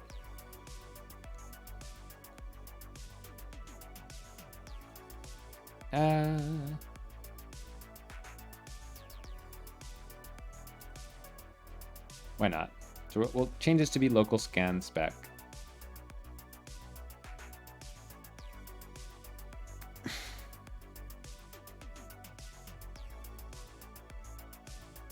And then in our api.pb.go, we're going to say local scan spec. Do the refactor. This is just to avoid confusion later. And then the field where we use this should also be renamed to be local scan spec.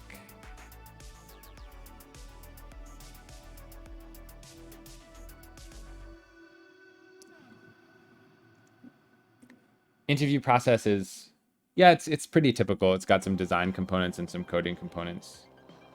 Definitely not too different from what you'd see at most other tech companies.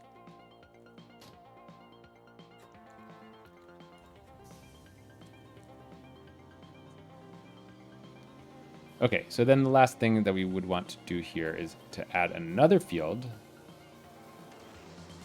This is kind of gross. I'm getting demotivated because this is annoying.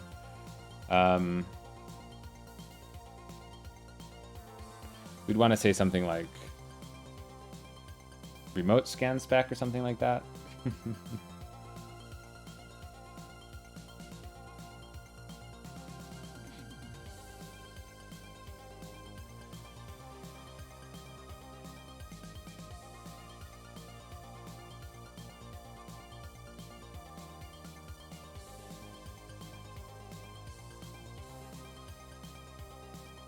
I'm not gonna do this right now. This is too irritating.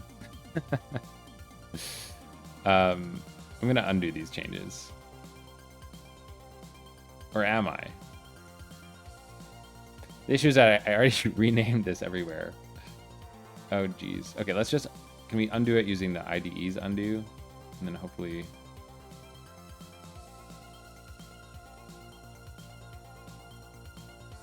MariaDB or a Microsoft solution? I have a better idea for you. It's this thing called Cockroach DB. You should definitely check out Cockroach.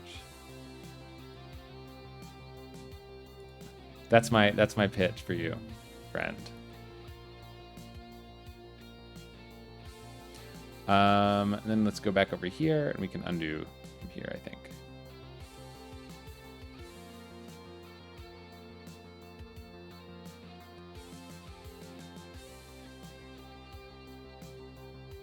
You have Cockroach DB stickers? That's awesome. I love that.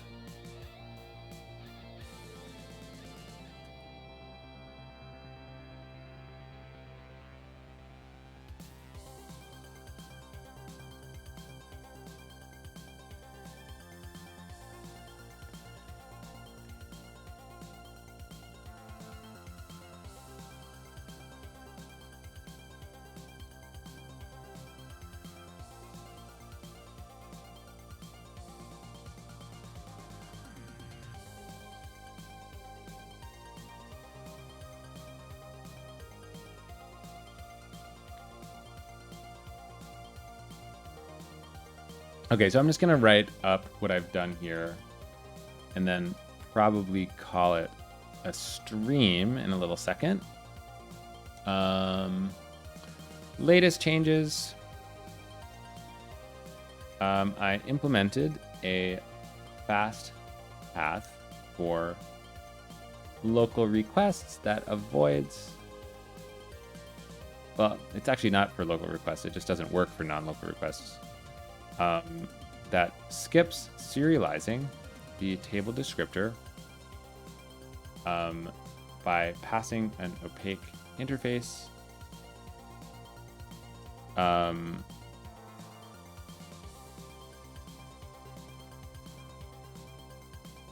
come I'm failing to remember how to use my own keyboard?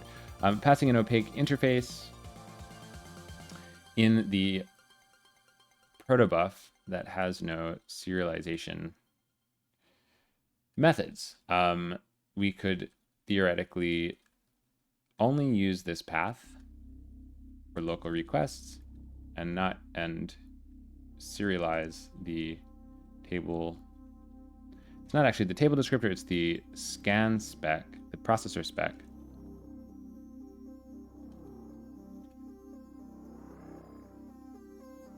Normally for remote requests. This part is not yet implemented. The results are promising. Finally, the plan direct scan option causes local scans over TPCH data to perform as good, if not slightly around 5% better than without the option. Makes sense. We've managed to remove one copy from the system. They're like potentially promising. The benchmarking methodology I used to determine that number was far from good. Just running on my local machine. I'd like to do some more tests for this soon. See you later, sequel. Thanks for stopping by. Hope to see you next time. Even if we don't end up merging this, I find it encouraging that we can potentially squeeze out some performance wins by eliminating one of the extra copies, writing to KV batches, then writing to call batches.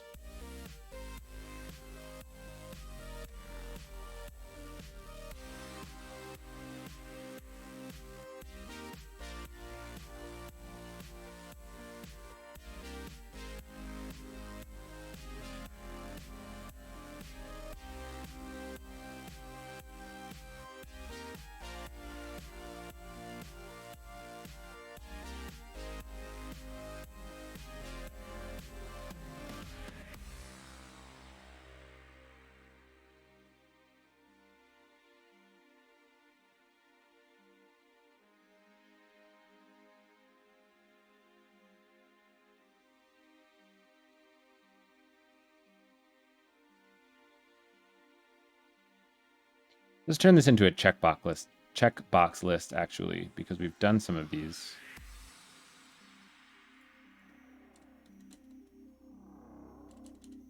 This one can just be deleted because we never had to do it.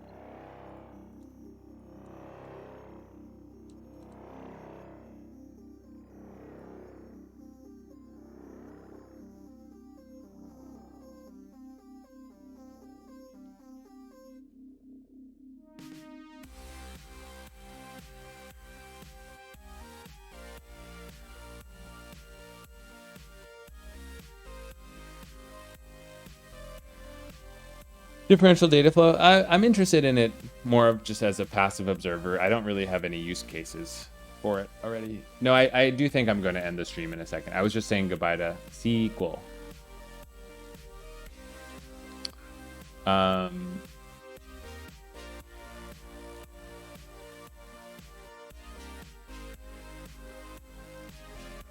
Yeah, I actually do think I'm about to end.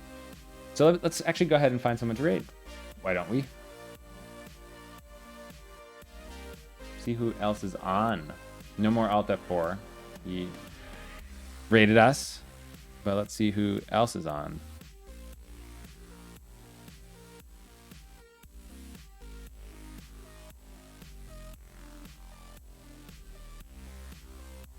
See you later, Scooby.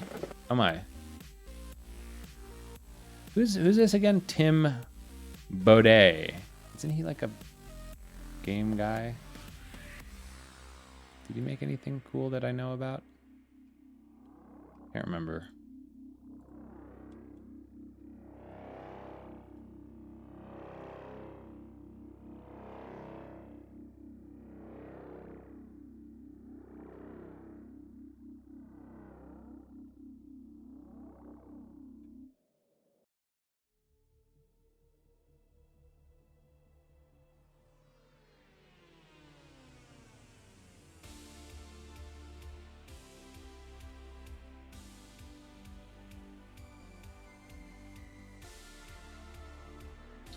Kind of hard to find non-game programmers on Twitch. Oh, well, let's raid Soy Pete. Obviously, we need to raid Soy Pete. Okay, let's do that. Cool, Tommy. Very cool, very cool. So Soy Pete's a friend of the stream. Say hello to Soy Pete. All right, you guys. It's been a lot of fun. Had a good time today. Thanks, everyone, for stopping in. Really appreciate all the support and raids and follows and subs. So thanks again. Hope you guys have a good weekend. Get outside. Do some good stuff. Enjoy yourself. And I'll see you all next week, next Friday. Hope you're here. 3 p.m. Eastern time. Send me a follow on Twitch. Send me a follow on Twitter. Thanks. All right. Goodbye.